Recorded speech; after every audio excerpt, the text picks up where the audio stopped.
करें start. Good morning everyone. हम लोग वही एक आदत रखेंगे कि भाई जो हम लोग ने लास्ट लेक्चर्स में किया था उसका एक मैं रिकैप आपको दूंगा। आपको इंश्योर करना है कि आप नोट्स को सामने रखते रखते मेरे साथ रिकैप करो। जितना ज़्यादा हम लोग देख देख कर बातों को याद करते रहेंगे उतना आपको बाद में भी याद रहेगी।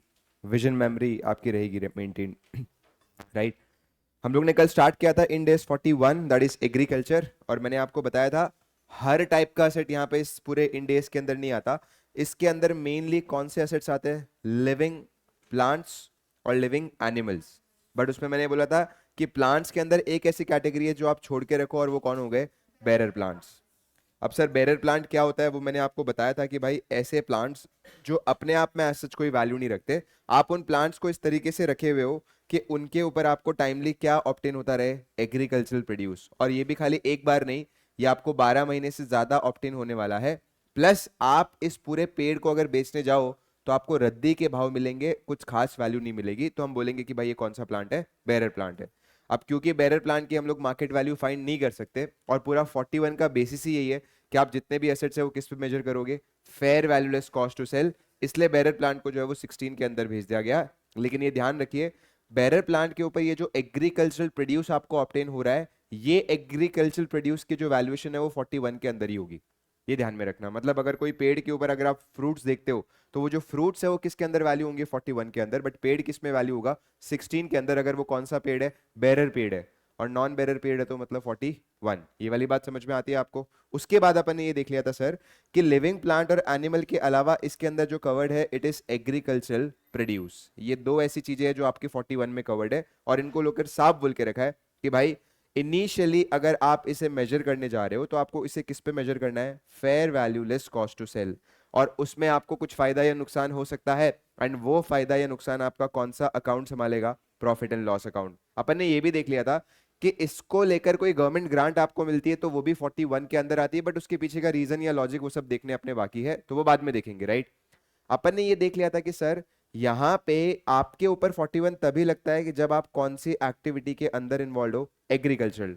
और एग्रीकल्चरल एक्टिविटी की जो डेफिनेशन है वो आपको देके रखी थी, you are managing the biological transformation and harvesting of the agricultural produce. When I say managing, मतलब आप उस पूरे ट्रांसफॉर्मेशन को, जो आपका ग्रोथ होता है, डीजनरेशन होता है, प्रोक्रिएशन होता है, जिससे आपके इस bearer plant, non bearer plant और एनिमल्स के अंदर एक क्वालिटेटिव या क्वांटिटेटिव चेंज आता है, और वो कहीं ना कहीं आप या तो डायरेक्टली बेचने वाले हो, उससे आप और एग्रीकल्चरल प्रोड्यूस ऑब्टेन करने वाले हो, या उसको कोई और बायोलॉजिकल एसेट में कन्वर्ट करने के लिए रखे हो। ये अगर आपके रीजन है तो हम बोलेंगे आप एग्रीकल्चरल एक्टिविटी में इन्वॉल्व हो। जैसे कुत्ते अगर आप सिक्योरिटी पर्पस के लिए पाल रहे हो तो it is not an agricultural activity. आप ओशन के अंदर जाकर फिश फार्मिंग कर रहे हो, not an agricultural activity.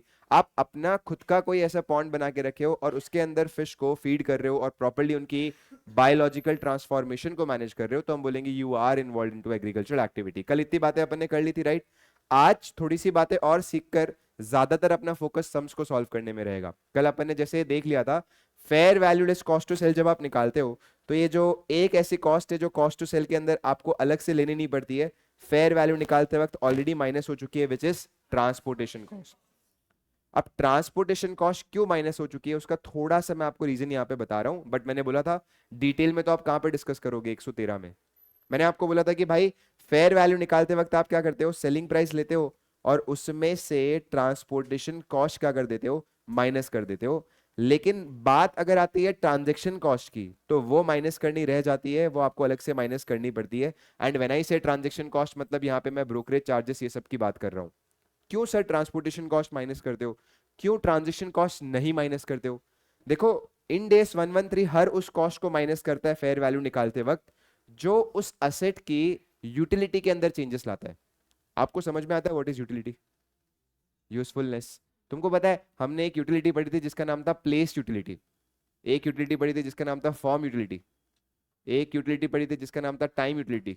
Sir इसके आगे मत बोलो, बहुत ज्यादा अजीब सा फील हो रहा है, बट तुम लोग ने 11th के अंदर पढ़ा हुआ है मेरे हिसाब से, याद है क्या? प्लेस यूटिलिटी का मतलब है कि सर जहां पे ट्रांसपोर्टेशन का खर्चा आप करते हो तो उससे जो चीज आपको जम्मू कश्मीर में मिल रही थी वो आपको यहीं पे मिल जाएगी, दैट इज प्लेस यूटिलिटी। और उसके लिए मैं कुछ पैसे देने के लिए क्या हूं? तैयार हूं। फॉर्म यूटिलिटी क्या होता है कि सर अगर मैं सीधा रॉ शुगर केन लेता तो मेरे लिए कुछ काम का नहीं होता, बट जब मैंने उसको शुगर में कन्वर्ट किया तो उसका फॉर्म क्या हुआ? चेंज हुआ, और मेरे लिए वो और यूजफुल बन गया। तो मैं उसके लिए थोड़े से पैसे किसी को देने के लिए तैयार हूं। टाइम यूटिलिटी का मतलब है कि सर ये चीज जो है वो जैन में उगी थी, लेकिन आज भी दिसंबर है, मुझे कोई ये दे पा रहा है, इट इज बिकॉज कोई एक वेयर हाउस था जो कहीं ना कहीं बोल रहा था कि मेरे यहाँ पे स्टोर कर दो, मैं दिसंबर में भी दे दूंगा। तो ये मेरे लिए कौन सी यूटिलिटी क्रिएट कर रहा है? Time utility. तो हमारा यहाँ पे फेयर वैल्यू निकालने में हर वो खर्चा माइनस होता है जो असेट के अंदर यूटिलिटी क्या करता है, ऐड करता है। ट्रांजेक्शन कॉस्ट कभी यूटिलिटी ऐड ही नहीं करता है, क्योंकि आप ट्रांजेक्शन कॉस्ट तो किसको पे कर रहे हो, थर्ड पार्टी को पे कर रहे हो। वहां पे आप ब्रोकरेज वगैरह जब पे कर रहे हो तो असेट के फीचर्स में कुछ एडिशन नहीं हो रहा। तो इसीलिए 113 कौन सा हो गया, फेयर वैल्यू मेजरमेंट। वो फेयर वैल्यू निकालते वक्त ट्रांसपोर्टेशन कॉस्ट को तो माइनस कर देता है, बट कौन सी कॉस्ट माइनस नहीं करता है, ट्रांजेक्शन कॉस्ट। इसीलिए क्वेश्चन में अगर सेलिंग प्राइस देके रखा है तो आपको ट्रांसपोर्टेशन और ट्रांजेक्शन कॉस्ट दोनों ही माइनस करना है। लेकिन अगर क्वेश्चन में क्या देके रखा है, फेयर वैल्यू, तो हम बोलेंगे सर हमको पता है इसमें से क्या माइनस हो चुकी है, ट्रांसपोर्टेशन कॉस्ट। क्या इतनी बातें आपको समझ में आती है? अब यहाँ पे हम लोग नेक्स्ट कॉन्सेप्ट पढ़ रहे हैं, आप नोटबुक में आराम से हेडिंग डाल दो, उसके ऊपर हम लोग कुछ एक दो क्वेश्चन भी करेंगे। और मैंने जैसे कि बोला है, आज का ऑब्जेक्टिव सीखने का कम होगा, सॉल्विंग का ज्यादा होगा, राइट। यहाँ पे जो हम लोग टॉपिक अभी डिस्कस कर रहे हैं, it is disclosure requirement of end AS 41।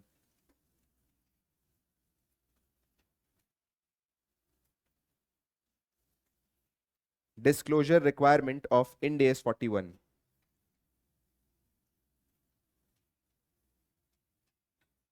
Right. Disclosure requirement of end AS 41, ये हम लोग अभी डिस्कस कर रहे हैं।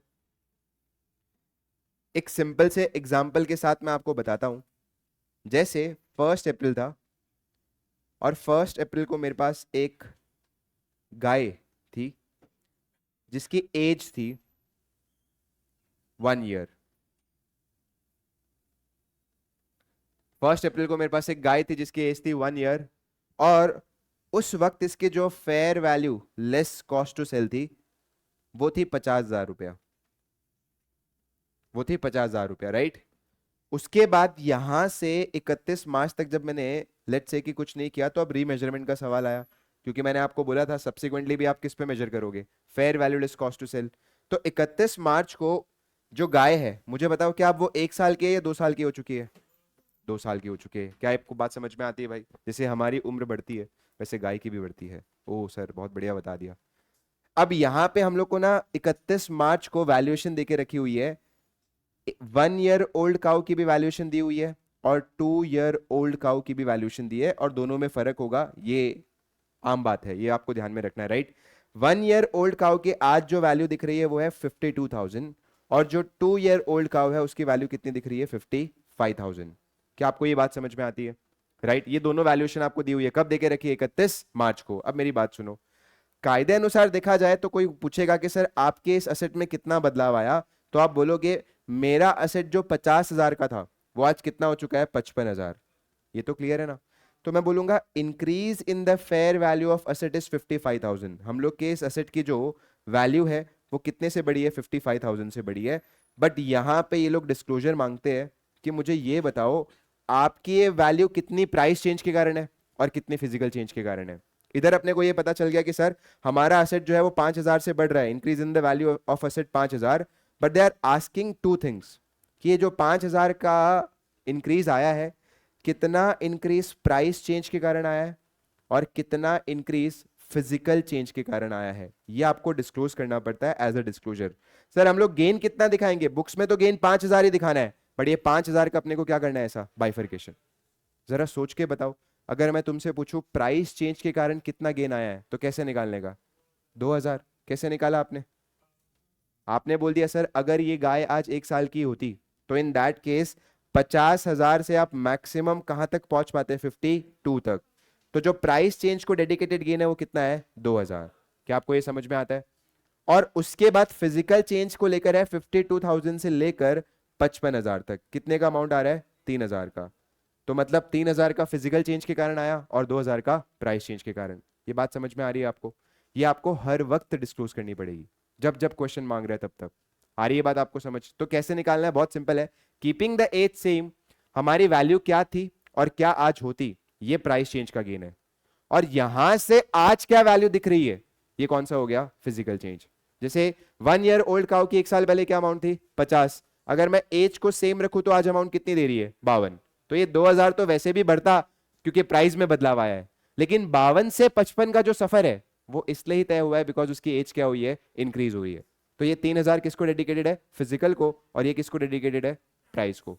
सर न्यू बॉर्न काउ अगर है और उस वक्त हम लोग को कोई भी अमाउंट मिली है, वो एब्सोल्युटली किसको डेडिकेटेड है? Physical change. ये तो क्लियर है ना मेरे हिसाब से? तो जो न्यू बॉर्न काउ है उसका एब्सोल्युटली गेन किसको लेकर है? Physical change. एक सिंपल सी बात है। क्वेश्चन आपको बोलता है कि भाई 1 अक्टूबर को एक न्यू बॉर्न काउ जन्मी है, काफ बोलेंगे उसको, काफ जन्मी है और उसकी वैल्यू 40,000 की है, तो हम क्या बोलेंगे? वाह भाई वाह, सीधा गेन हुआ है and there is no price change, only physical change. आ रही है बात आपको समझ? लेकिन अब इसका 6 महीने बाद का मेरे को वैल्यूएशन निकालना है, तो मैं कैसे तय करूंगा? एज अगर मैं सेम रखूं, एज अगर मैं सेम रखूं, इसका मतलब क्या हो गया? न्यू बॉर्न काउ एट 1 अक्टूबर, न्यू बॉर्न काउ एट 31 मार्च, क्या वैल्यू होती है? ये कौन सी चेंज है? Price change. और 6 महीने हो गए अब इसको, तो 31 मार्च को जो न्यू बॉर्न काउ की वैल्यू है और वहां से 6 महीने, ये कौन सा हो गया? Physical change. तो आपको ट्रैवल इस तरीके से करना है कि यहां से यहां तक और फिर यहां से यहां तक। आ रही है बात समझ? एक सिंपल सा मैं एग्जांपल देता हूं आपको। जैसे 1 अक्टूबर को एक न्यूबॉर्न काफ है, उसकी वैल्यू हमको देके रखी हुई है। सर कितनी देके रखी है न्यूबॉर्न काफ की वैल्यू? 20,000 रुपीज। और आज 31 मार्च को आपको दो इनपुट्स दिए कि जो न्यूबॉर्न काफ है उसकी वैल्यू आपको देके रखी है 22,000 की, और 6 मंथ्स ओल्ड काफ की जो वैल्यू है, 6 महीने आज उनकी एज को हो गया, तो उनकी वैल्यू देके रखी है 28 की। तो अब आप निकालो प्राइस चेंज के कारण कितना है और फिजिकल चेंज के कारण कितना है। पूरे साल भर का आपको निकालना है, पूरे साल भर का। तो आप क्या बोलोगे? सर पहली बात तो ये जो 20,000 हुआ है ये एब्सोल्युटली किसको डेडिकेटेड है? क्योंकि तुम्हारे पास तो जीरो था और सीधा न्यूबॉर्न काफ आया है, तो प्राइस चेंज में तो जीरो से जीरो पे आ रहा है। सीधा ये 20,000 किसको डेडिकेटेड है? Physical change. तो हम लोग बोलेंगे भाई फिजिकल चेंज को लेकर है 20,000। अब मेरी बात सुनो, ये 20 से अब अगर हम एज सेम रखे, जैसे कि फॉर एग्जांपल आज भी वो न्यूबॉर्न काफ होती, तो 20 से जो 22 का सफर है वो किसको डेडिकेटेड है? प्राइस। कितना? 2,000। क्या आपको ये समझ में आता है? और उसके बाद 22 से आज वैल्यू कितनी पहुंच चुकी है? 28। तो ये जो 6,000 है वो किसको डेडिकेटेड है? फिजिकल। अरे तुम लोग को समझ में आ रहा है कैसे आपको निकालना है? एक सम एब्सोल्युटली इसके डिस्क्लोजर्स पे है जो आने के चांस बहुत रखता है, तो ये एक बार हम सॉल्व करेंगे तो उसके बाद उस पर जाने वाले हैं। मेरे हिसाब से ये क्लियर है कैसे आपको निकालना है? इस तरीके से आपका फ्लो होना चाहिए। अरे बोलो, क्लियर है? इसकी नोटिंग कर लिया आपने? करो जल्दी से। Right. Disclosure requirement of Ind AS 41। Example यहाँ पे 1 अप्रैल को एक गाय है, उसकी एज है 1 साल और fair value less cost to sell दी है 50,000। 31 मार्च को एक गाय है जिसको अगर मैं 1 साल का ही रखूं तो 52,000, बट वो तो 2 साल की है सर, तो 55,000। तो टोटल इंक्रीज आया है 5,000 का।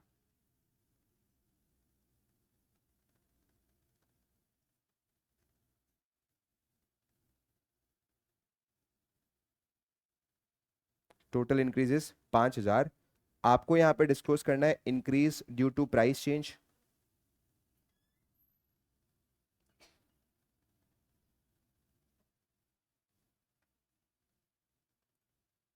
और दूसरी चीज जो आपको डिस्क्लोज करनी है, it is increase due to physical change.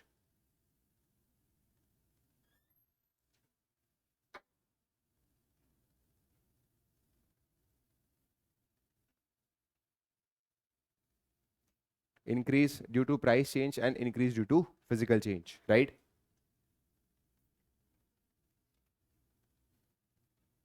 Price change के यहाँ पे आप लिख सकते हो if we keep the age same,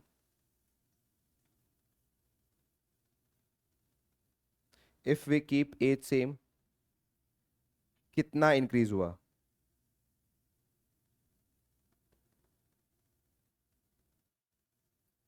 वो हम लोग का increase due to price change है।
में फ्लो इस तरीके से दिख रहा है, 20 से 22 और फिर 22 से 28, ये 2000 और यहाँ पे 6000, और ये तो है ही।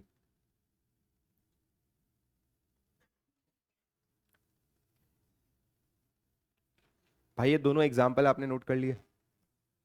करो करो जल्दी करो। गोविंद का आया भाई एक question, sir why we are classifying this into,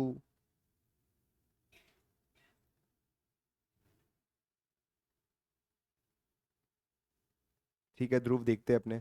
sir why we are classifying into price and physical change, can you repeat it? देखो बेटा, ये डिस्क्लोजर रिक्वायरमेंट है, ये थोड़ा सा ऐसा है ना कि इन्वेस्टर को हम लोग कुछ एक्स्ट्रा बताने की कोशिश कर रहे हैं। तो इस केस में बुक्स ऑफ अकाउंट्स के अंदर इतना डिटेलिंग नहीं जा रहा, नीचे जा रहा है नोट्स टू अकाउंट्स में। तो डिस्क्लोज इसलिए कर रहे हैं बिकॉज इन्वेस्टर को थोड़ा हम बता देते हैं कि भाई देखो, मार्केट के अंदर इकोनॉमिक फैक्टर्स के कारण, क्योंकि जो प्राइस चेंज है वो कहीं ना कहीं इकोनॉमिक फैक्टर्स को डेडिकेट करता है, डिमांड एंड सप्लाई। तो डिमांड एंड सप्लाई के कारण कितना बदलाव आया है और एज के कारण कितना बदलाव आया है, राइट? जैसे तुमसे अगर मैं पूछूं कि भाई तुम्हारा इस बदलाव के अंदर कहाँ पे मेजर इन्वॉल्वमेंट रहा है, इस 2000 के अंदर या 6000 के अंदर, तो आपका जवाब क्या होगा? 6000 में, क्योंकि फिजिकल एज को ग्रो करने में मेरा काफी इन्वॉल्वमेंट रहा है। बाकी 2000 तो मार्केट फैक्टर्स के कारण आया है। तो ये बताने का तरीका हो गया कि इकोनॉमिक फैक्टर्स के कारण कितना आया है और मेरे कारण कितना आया है, ऐसा। ठीक है, ये हो गया भाई। करेक्ट क्वेश्चन सॉल्व, बोलो। कल का होमवर्क आपने किया ट्राई? हो गया सॉल्व? कितने दिए थे मैंने क्वेश्चन? एक का डाउट आया हुआ है, चलो ठीक है। और किसी का ऐसा है उस क्वेश्चन में डाउट? नहीं? चलिए आइए, दो क्वेश्चन आपके इस पार्ट को लेकर है। Okay, question number 7 and question number 12। Question number 7, question number 12। पहले हम लोग क्वेश्चन नंबर 7 स्टार्ट कर रहे हैं भाई लोग। ओके, क्वेश्चन नंबर 7 देखिए, एक फार्मर है जिसके पास पूरा डेयरी हर्ड है, इसका मतलब एक गाय है या अनेकों? और कितने साल की है? वाह वाह, 3 साल है सर, 3 साल की एज है, बहुत मैटर करती है क्योंकि फिजिकल और प्राइस चेंज में काम आएगा। और 1 अप्रैल 2021 का वो दिन है जब उनकी फेयर वैल्यू है 13,750, और जो नंबर ऑफ कैटल्स है पूरे हर्ड में वो है 250। आगे लिखा हुआ है the fair value of 3 year old cattle as at 31 March 22 was 60, the fair value of 4 year old cattle was 75। मुझे ये बताओ, ये 13,750 खाली एक गाय की वैल्यू है या 250? तो पर काउ की वैल्यू कैसे निकालोगे आप? 13750 अपॉन 250, 55 रुपया पर कैटल। ये बात समझ में आ रही है आपको एकदम? अरे बोलो। अब देखो आपको कैसे निकालना है, बहुत सिंपल है। इनको डिस्क्लोजर देना है, फिजिकल चेंज और प्राइस चेंज। सबसे पहले हम यहाँ पे लिखते हैं increase due to price change. Solving साथ में करो भाई, तो आपके लिए अभी यहाँ पे काम हो जाएगा। प्रेजेंटेशन कैसी करनी है उसको लेकर, increase due to price change. और दूसरा मेरे को डिस्क्लोज करना है increase due to physical change. Price change के कारण कितना बदलाव आया और फिजिकल चेंज के कारण। जब बात प्राइस चेंज की आती है तो मैं एज एक बार सेम रखता हूं, क्योंकि आपको दिया हुआ ये क्वेश्चन के अंदर 13,750 की वैल्यू थी जब आपने 1 अप्रैल 21 को बताया था। आज अगर वो 3 साल की होती तो हम लोग की पर काउ की वैल्यू कितनी होती? 60। तो हम कैसे कंपेयर करेंगे? आज की वैल्यू 250 काउज है इनटू 60 माइनस साल जब शुरू हुआ था तब वैल्यू कितनी थी? 13750। बताइए भाई कितना आ रहा है आंसर? 250 इंटू 60 माइनस 13,750 कितना आ रहा है? 1250, 1250, 1250। सर इसको ऐसे भी तो निकाल सकते हैं कि हम लोग का 55 का प्राइस कितना हो चुका है? 60। तो पर काउ 5 इंटू कितने नंबर ऑफ काउज है? 250। तो ऐसे भी आप निकाल सकते हो, चलेगा, कोई टेंशन नहीं है, राइट? 1250, ये क्लियर है एकदम अच्छे से? अब मेरी बात सुनो, अब हम बोलेंगे कि भाई फिजिकल चेंज में हम बोलेंगे 250 इंटू 60 तो लास्ट वाले स्टेप पे ही हो गया है। आज मुझे क्या वैल्यू मिल रही है? आज अगर देखोगे तो आपकी गाय कितने साल की हो चुकी है? 4 साल की, और वैल्यू कितनी मिल रही है? 75।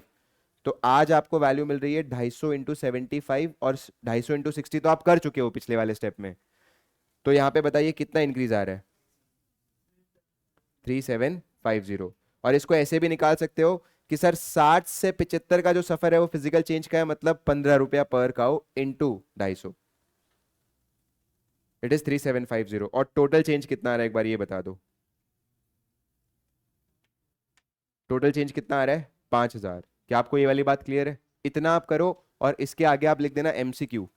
ये जो क्वेश्चन है वो आपका एमसीक्यू के फॉर्म में आ सकता है, क्वेश्चन नंबर 7। ओके,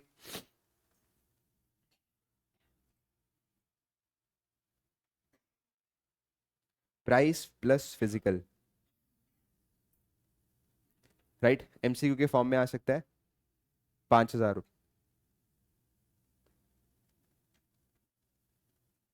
भाई ये सॉल्विंग हो गई सबके साथ में? अरे बोलो। अब देखो, पहली बात तो मैं आपको बता दूं, क्लास के अंदर अगर हम लोग सॉल्व करते हैं तो उसका सबसे बड़ा फायदा ये पड़ जाता है कि हमको कैसे प्रेजेंट करना है उसकी एक आदत लग जाती है। नहीं तो खुद करने जाते हैं तो सर आलस आता है, ऐसा लगता है कि चैप्टर तो एकदम ऐसा वो जोन में आ गया कि खत्म ही नहीं हो रहा है, खत्म ही नहीं हो रहा है, फिर ऐसे अचानक से खत्म होता है कि आपसे अच्छा कोई खत्म कर ही नहीं पा रहा उसको। एंड देन आपको पता चलता है कि भाई तुमको आंसर तो निकालना आता है, बट एग्जाम के अंदर चार चीजें क्या लिखनी है उसमें तुमको गड़बड़ चल रही है। और फिर तुम बोलते हो कि सर क्वेश्चन में सब लिख के आया था सर, चार में से खाली एक ही नंबर मिला, क्योंकि तूने स्टेप ही एक दिया था जिसके अंदर तेरा सारा आंसर आ गया था। लोग तो इतना तक करते हैं कि भाई ये जो लाइन लिखी है ना मैंने, increase due to price change, ये ऐसे लिखते ही नहीं है वो लोग, हटा देते हैं ऐसा। वो लोग ऐसे खाली कैलकुलेशन लिख के आ जाते हैं, 250 into 60 minus 1350 1250, 250 into 60 minus 250 into 75 3750। Examiner तो ढूंढ इसमें कि मैंने फिजिकल चेंज कौन सा लिखा और प्राइस चेंज, अरे सगा है क्या वो आपका? तो आपको प्लीज यहाँ पे ध्यान रखना है कि हम किस तरीके से प्रेजेंट कर रहे हैं, उसकी भी एक मेहनत होनी चाहिए। चीजें बहुत ईजी है एफआर के अंदर, मैं झूठ नहीं बोलूंगा, बट प्रेजेंटेशन में बहुत मार्क्स कटते हैं। और बच्चे के 2-3 अटेम्प्ट इसी बात को लेकर लग जाते हैं कि भाई कैसे प्रेजेंट करना है, उसको लास्ट में से एनलाइटन होता है कि अच्छा मैं ऐसे प्रेजेंट कर रहा था जो गलत था एंड ऑल। अभी कई जन आए थे इंटर के अंदर जो मेरे को ऐसे पेपर दिखा रहे थे कि सर पूरा शेड्यूल 3 मैंने डिट्टो लिखा हुआ है, उनकी आंसर की अब भी आई है सर, मैंने मैच भी कर लिया है, तो भी 3 नंबर दिए 12 में से। आदमी को भगवान को मुंह नहीं दिखाना क्या कि ऐसे 12 में से 3 नंबर दे रहा है खाली? तो फिर बाद में पता चला कि वो नोट्स टू अकाउंट्स बना नहीं रहा था और बोल रहा था जो चीजें खाली प्लस करनी है उसका क्या नोट्स टू अकाउंट्स बनाऊं। ये भी कोई बताने वाली बात थोड़ी ना है कि मुझे ये आता है, ये बताने वाली बात है कि आपको ये आता है, ये वाली बात आप ध्यान में रखो। तो एक फ्लो मेरे साथ आप मेंटेन करना, आर्टिकलशिप के साथ साथ आपको समय नहीं मिलेगा इतने आराम से शांति से प्रेजेंट करने का, तो हम क्लास में ही कर लेंगे ये वाली बात। क्या ये समझ में आती है सबको? चलिए इससे बेहतर क्वेश्चन पे हम लोग जा रहे हैं जो आपको एग्जाम टाइम में प्रैक्टिस करोगे तो 7, अगर ना करोगे तो भी चल जाएगा।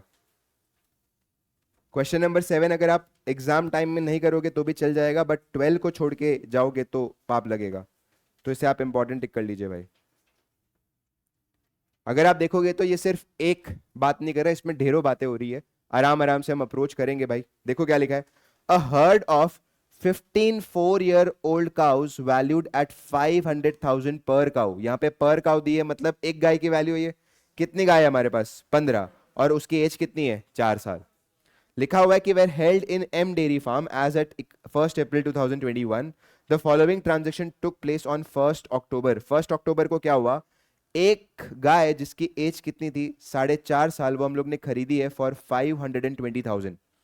और उस दिन एक खुशखबरी हम लोग को मिली है कि भाई हम लोग को एक काफ का जन्म मिला है, सर मेटर्निटी लीव देनी पड़ेगी अपने को। नो काउ वॉज सोल्ड और dispose of during the year, ये अच्छी बात है। द पर काउ और calf fair value chart is given, this is chart.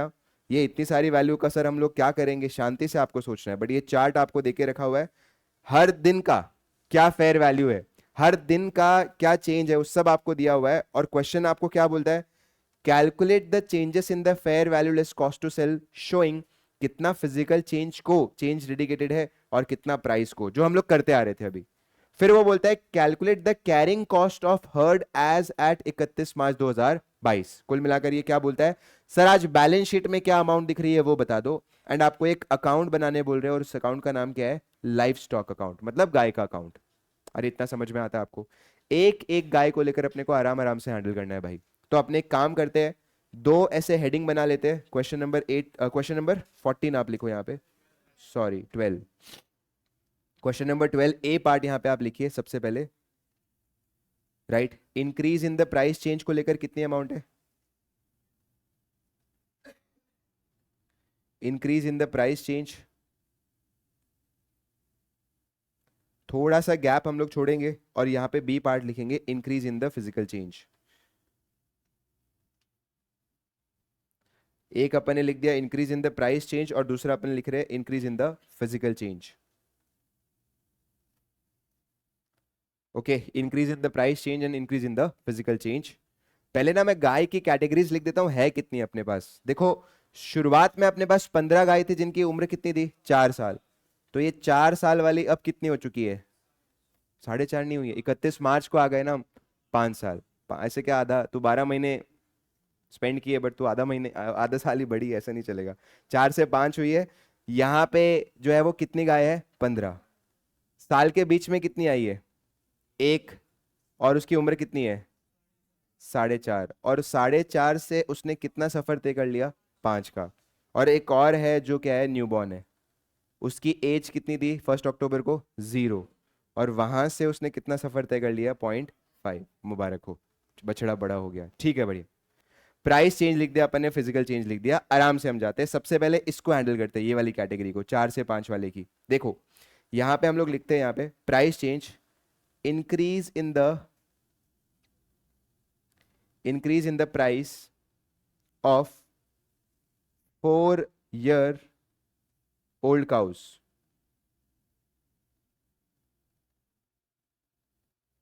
Increase in the price of 4 year old cows। देखो भाई, तुम्हारा यहां पे स्टार्ट किससे हुआ था? 500,000 से।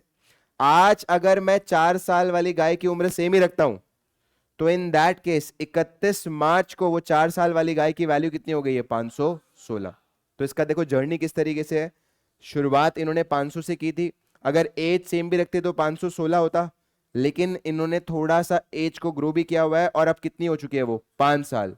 तो 5 साल पे वैल्यू कितनी है? 560। ये समझ में आता है ना मैं क्या बना रहा हूं? 500 से 516, 516 से 560। अरे बोलो, क्लियर है क्या? पक्का? मुझे बताओ, यहां पे 16 आ रहा है और यहां पे कितना आ रहा है? 44। अरे बोलो, 16 और 44। ये कैटेगरी कितने नंबर ऑफ काउस की है? 15। आ रही है बात समझ यहाँ पे? तो हम क्या बोलेंगे, देखो, increase in the price change हो जाएगा 15 काउस इनटू कितना रुपीस? 16 रुपया। 240,000। बहुत बढ़िया, इन 1000 ऊपर ही लिख देते हैं, बार बार अपने को बोलना नहीं पड़ेगा। रुपीज इन 1000 कितना? 240। ठीक है। 15 × 16, 15 गाय है और 16 का भाव बढ़ा है। अगर एज क्या रखूं मैं? सेम रखूं। सर 16 का भाव बढ़ा हुआ है और अगर एज में इंक्रीज कर दूं तो कितना बढ़ा है? 44। तो ये फिजिकल चेंज में आ जाएगा, right. Amount for 4 year old cow due to physical change. Amount of 4 year old cow due to physical change. क्या लिखेंगे हम यहाँ पे? 15 गाय है इंटू कितना बढ़ा? 44। 15 × 44 की 660। पहला आया आपको सबको समझ? राइट, 660। टोटल चेंज आ रहा है इनका 900।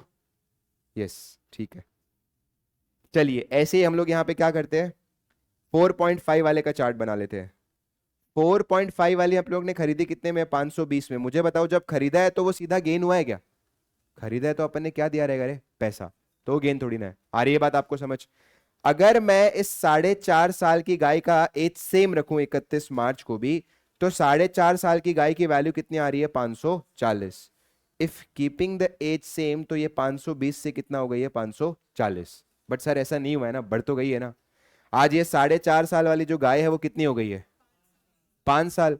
तो मतलब इसकी रियल वैल्यू तो 540 से कितनी हो चुकी है? 560। क्या आपको ये चार्ट समझ में आया?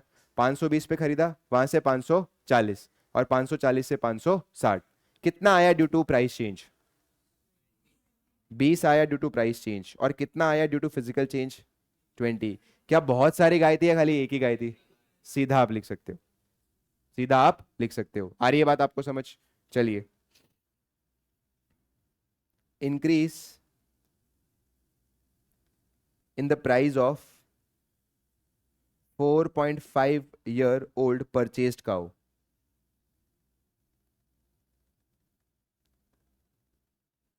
4.5-year-old purchased cow increase in the value 20 रुपया, और फिर मैं लिखता हूं increase in the value of 4.5-year-old cow due to physical change.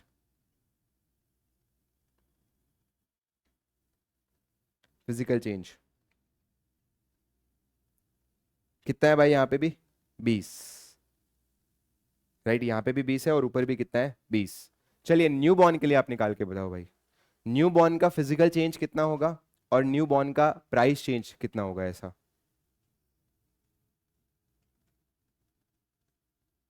New born की एज क्या है 1 अक्टूबर को? 0। बहुत बढ़िया, तो वो सीधा ही गेन है, क्योंकि न्यू बॉर्न के लिए अपना खर्चा क्या है? 0। तो हम बोलेंगे भाई जिस दिन, वो किस दिन जन्मी है एक बार बताना जरा? 1 अक्टूबर को। 1 अक्टूबर को जब न्यू बॉर्न काफ जन्मी है तो वो सीधा ही हमारे लिए मुबारक हो, गेन हुआ है, और वो फिजिकल चेंज को ही डेडिकेटेड है। कितना? 400। तो हम लिखेंगे यहाँ पे new born cow, physical change में लिखेंगे new born cow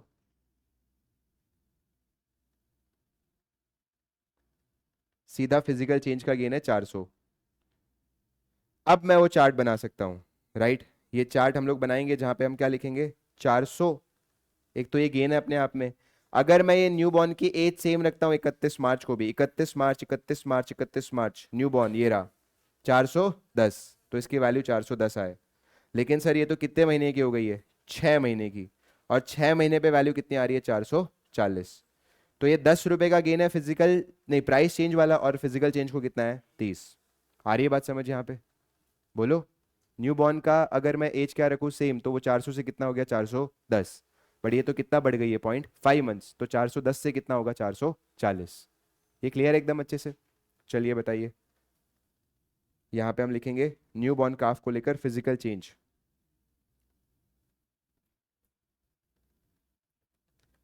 physical change for new born calf, and ऊपर लिखेंगे हम लोग price change for new born काफ।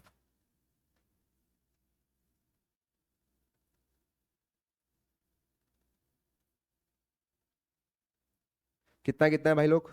10 और 30। 10 किस में आ जाएंगे? प्राइस में। और 30 किस में आएंगे? फिजिकल में। बहुत बढ़िया, बहुत बढ़िया, राइट? और कोई गेन है तो बता दो भाई, ये इतना ही है? इतना ही है?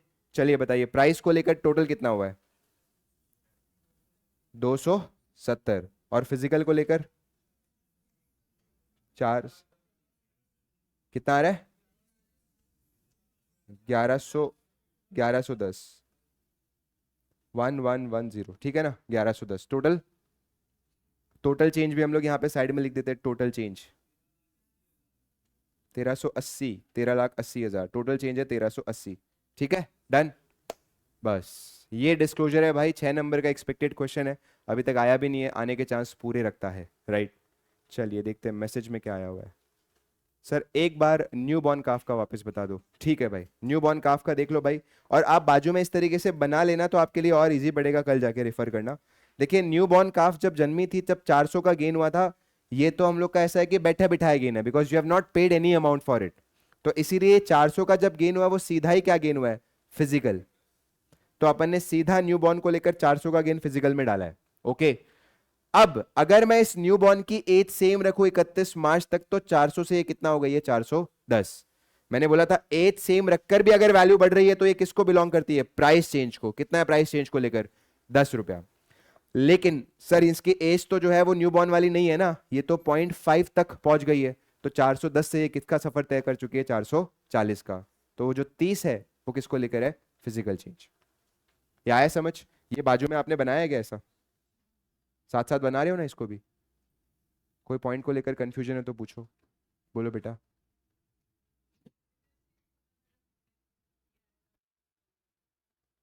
फिजिकल चेंज देखो, न्यू बॉर्न काफ को लेकर हमने कुछ किया है कि नहीं, कि आप ऐसा बोल रहे हो? ऐसा देखो मैं बताता हूँ, ठीक है ना?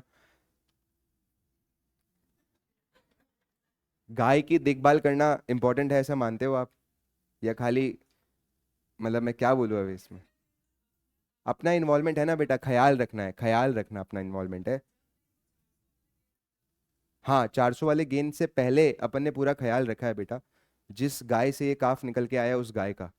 तो बायोलॉजिकल ट्रांसफॉर्मेशन में आप साथ थे। आज उस गाय को हम चारा नहीं डालते तो वो इतना ज़्यादा शक्ति रख पाती क्या? नहीं सर। तो शक्ति रखना और शक्ति के द्वारा ये काफ को जन्म देना इज़ इम्पॉर्टेंट। तो आप उसको प्लीज़ इग्नोर मत करो, उसे नज़रअंदाज मत करो, इट इज़ इम्पॉर्टेंट ऐसा। ठीक है ना? मतलब ये नेचुरली प्योर नहीं होगा, आप मान लो ऐसा। ऐसे तो फिर 3 से 4 साल हो रही है, तो उसमें भी मैंने कहा धक्का दे दे के एज बढ़ाया है।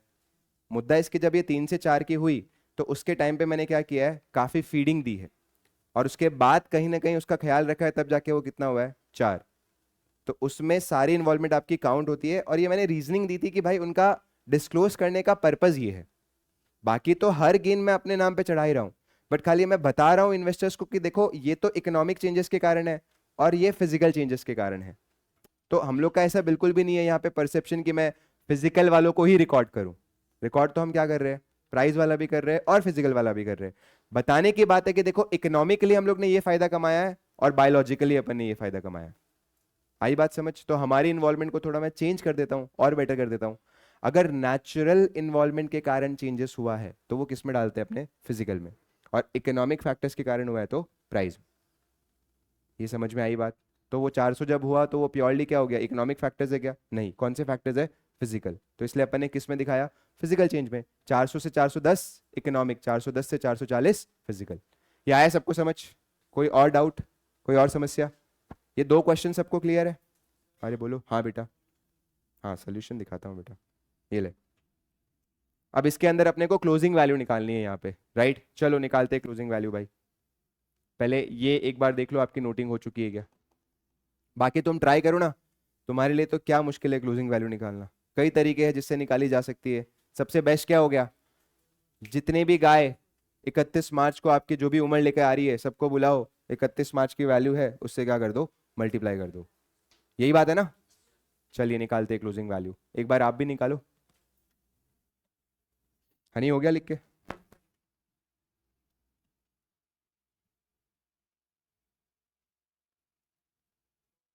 डन। और किसी का बाकी है? डन। चलिए यहां पे हम निकाल रहे हैं क्लोजिंग वैल्यू एट 31 मार्च। क्लोजिंग वैल्यू एट 31 मार्च। क्लोजिंग वैल्यू एट 31 मार्च, ठीक है ना? सबसे पहले हमारे पास 15 ऐसी गाय है जो क्या एज रखती है? अरे एज 16 रखती है। अच्छा, 15 प्लस वो एक भी अभी सेम एज की तो है, हाँ बराबर एकदम। क्वेश्चन ने वही सोचा कि सर 5-5 का हिसाब रखते हैं, बट ठीक है मैं थोड़ा सा अलग जाता हूँ। 15 गाय है जो 4 साल की थी और आज कितनी हो गई है, 5 साल की। तो हमारे बुक्स में वो वैल्यू क्या कैरी कर रही है, 560।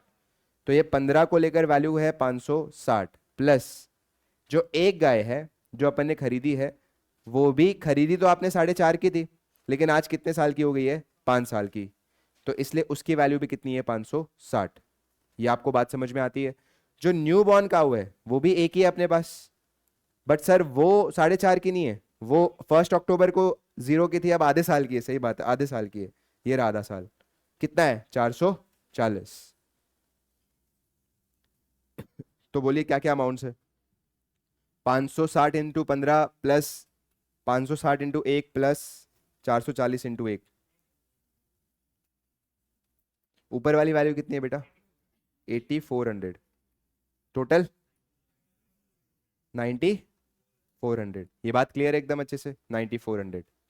तो ये हम लोग का पार्ट 2 ऑफ द क्वेश्चन है। जितना ज्यादा आप बाइफरकेट कर करके ऐसी प्रेजेंटेशन करोगे उतने मार्क्स के मिलने के चांसेस आपके बढ़ रहे हैं। अभी अगर आप कॉपीज देखोगे तो बाजू में बराबर वो नोटिंग करते हैं कि आपने किस किस स्टेप के कितने कितने मार्क्स फेच किए। तो प्रॉपरली मेंशन क्या करो। अब मैं ये निकाल रहा हूँ, गैप छोड़ दिया, इसके अलग से देना भाई। तीसरा कौन सा अकाउंट आपको बनाना है, लाइफ स्टॉक। चलिए थर्ड, लाइफ स्टॉक अकाउंट। ये एक नॉर्मल एनिमल अकाउंट की तरह ही हो गया, लाइफ स्टॉक अकाउंट। सबसे पहले opening balance to balance brought down, क्योंकि एसेट है हम लोग का, टू बैलेंस ब्रॉट डाउन। शुरुआत में अपने पास कितनी गाय थी, 15। और जब आपने शुरू किया था तब सबकी वैल्यू कितनी थी, 500 रुपया पर गाय। 15 इंटू 500 क्या आ रही है वैल्यू? कितना आ रहा है? 7500। यस, 7500। ये क्लियर है? ये क्या लिखा है अपन ने? Opening balance. कैसे निकाला है? 15 गाय इंटू 500। अब यहाँ पे क्लोजिंग भी अपना ऊपर आया हुआ ही है, तो मैं लिख देता हूँ बाय बैलेंस कैरिड डाउन। कितना है? 9400। असेट अकाउंट है, ध्यान रखिए मशीनरी की तरह ही है। 9400। फिर आपने खरीदा है, तो जो गाय आपने खरीदी है हम लिखते हैं टू बैंक अकाउंट। एक गाय आपने खरीदी थी, क्या वैल्यू पे खरीदी थी? जब आपने खरीदी थी तो 4.5 साल की गाय थी, कितने में खरीदी थी? 520। तो मैं लिखूंगा to bank account 520। To bank account 520। अब मुझे क्या लिख देना है? वैसे तो पीएनएल है, तो हम लिखेंगे टू पीएनएल अकाउंट, और ब्रैकेट में क्या लिखूंगा एक जगह पे? Increase due to price change,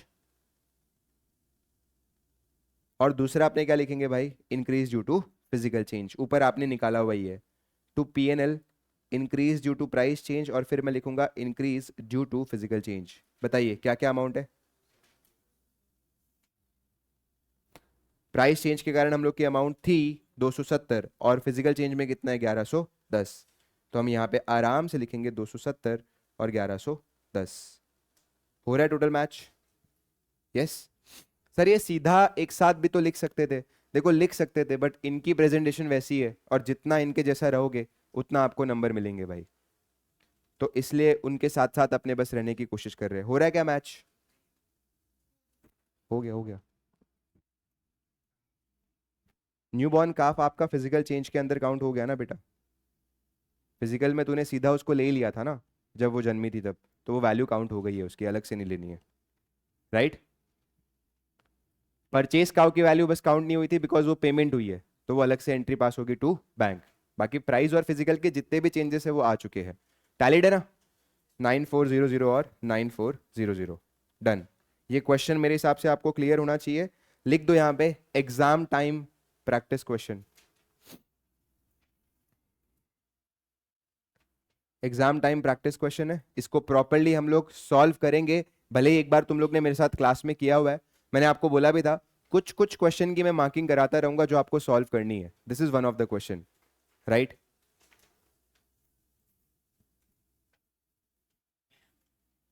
भाई लाइफ स्टॉक अकाउंट सबका बना लिया? डन। चलिए मैं भी यहां पे लिख देता हूं सर एग्जाम टाइम में प्रैक्टिस करेंगे हम, ईटी। चलिए ये दो क्वेश्चन है, इनका रेफरेंस आप एक बार नोट्स में लिखिए, आपको बाद में कवर करना इजी पड़ेगा। सर नोट्स के अंदर ये बात आपने कहाँ लिखी है? ये देखिए लास्ट जो इंडेस 41 के कॉन्सेप्ट नोट्स है उसमें डिस्क्लोजर लिखा हुआ है। ये जो 1 2 3 4 वाले डिस्क्लोजर है ना, ये रीड ओनली है, मतलब इसके बस खाली रीडिंग कर देना समय मिला तो ये तो रीड ओनली है। बाकी मेन जो डिस्क्लोजर है वो आपका ये फोर्थ मैंने हाईलाइट कर दिया है, इंपॉर्टेंट है। Change due to price change and change due to physical change. इसको लेकर अपन ने नोटबुक में एग्जाम्पल लिखे हैं, तो आप लिख भी दो एग्जाम्पल रेफरेंस इन नोटबुक। तो सपोज इतनी बात से अगर कोई बात ना बने तो नोटबुक से बात बन जाएगी। और यहां पे मैं रेफरेंस क्वेश्चन लिखा देता हूं। हमने दो क्वेश्चन सॉल्व किए, question number 7 and question number 12। Question number 7 and question number 12। Right? Done. बढ़े आगे अपने भाई, पक्का? बोलो। मैं यहां पे आपको ना गवर्नमेंट ग्रांट्स के बारे में थोड़ा आइडिया दे रहा हूं, क्योंकि वो नेक्स्ट क्वेश्चन में काम आएगा। नेक्स्ट क्वेश्चन भी बहुत सही क्वेश्चन है। ओके हम किसके बारे में बात कर रहे हैं? Government grants. आप हेडिंग एक बार डाल दीजिए, गवर्नमेंट ग्रांट्स।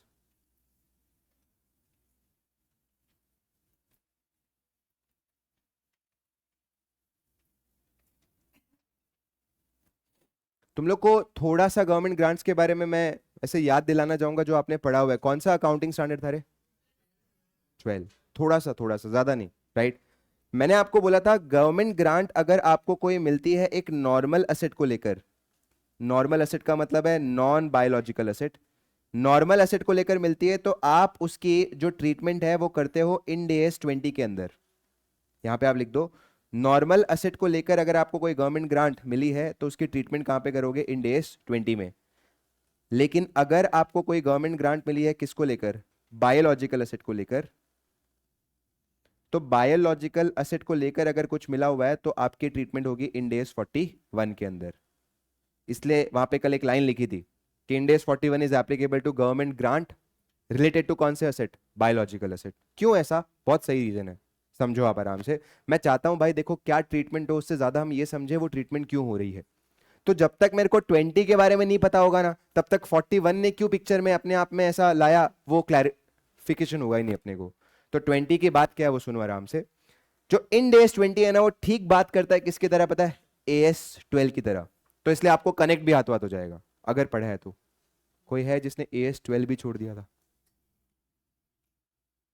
हाँ नहीं, ये तो अपन ने थोड़ा बहुत तो किया ही है, चलो बढ़िया। जैसे एएस 12 जो है या इंड एस 20 है वो क्या बोलता है, मैं यहां पे लिखता हूं। इंड एस 20 बोलता है कि सर सपोज आपने एक मशीन खरीदी है, ओके, और इस मशीन की जो वैल्यू है वो कितनी है, 20 लाख। क्या वैल्यू है, साथ में थोड़ा, क्या वैल्यू है, 20 लाख की वैल्यू है। सरकार बोलती है सर अरे आपने क्यों खरीदा, मैं पैसे दे तो रहा था। मैंने बोला अब दे दो। तो यहाँ पे सरकार ने आपको इस मशीन को लेकर एक ग्रांट दी है और वो ग्रांट है 10 लाख रुपए की, ठीक है ना। एएस क्या बोलता था पता है क्या, आपके पास दो ऐसे ऑप्शन है कि जो आप ग्रांट को किस तरीके से दिखाना चाहते हो। ऑप्शन नंबर 1 है कि आप इस मशीन की वैल्यू से ये ग्रांट की अमाउंट क्या कर दो, माइनस कर दो, राइट। 20 में से 10 लाख माइनस कर दो और आपकी अमाउंट कितनी बचेगी, 10 लाख। एंड इस 10 लाख को आप फ्यूचर में क्या करो, डेप्रिशिएट करो। इसको हम बोलते थे कि भाई ग्रांट को आपने एडजस्ट कर दिया विद द मशीन। ये ऑप्शन नंबर 1 था। ऑप्शन नंबर 2 आपके पास अवेलेबल होता था जो बोलता था सर आप एक काम करो, मशीन को जो है वो यहां पे 20 लाख ही रखो, लेकिन इसके सामने आप एक अकाउंट ओपन कर दो, उसका नाम क्या था, डेफर्ड गवर्नमेंट ग्रांट। बहुत बढ़िया, डेफर्ड गवर्नमेंट ग्रांट, और उसकी वैल्यू क्या रखो आप, 10 लाख की।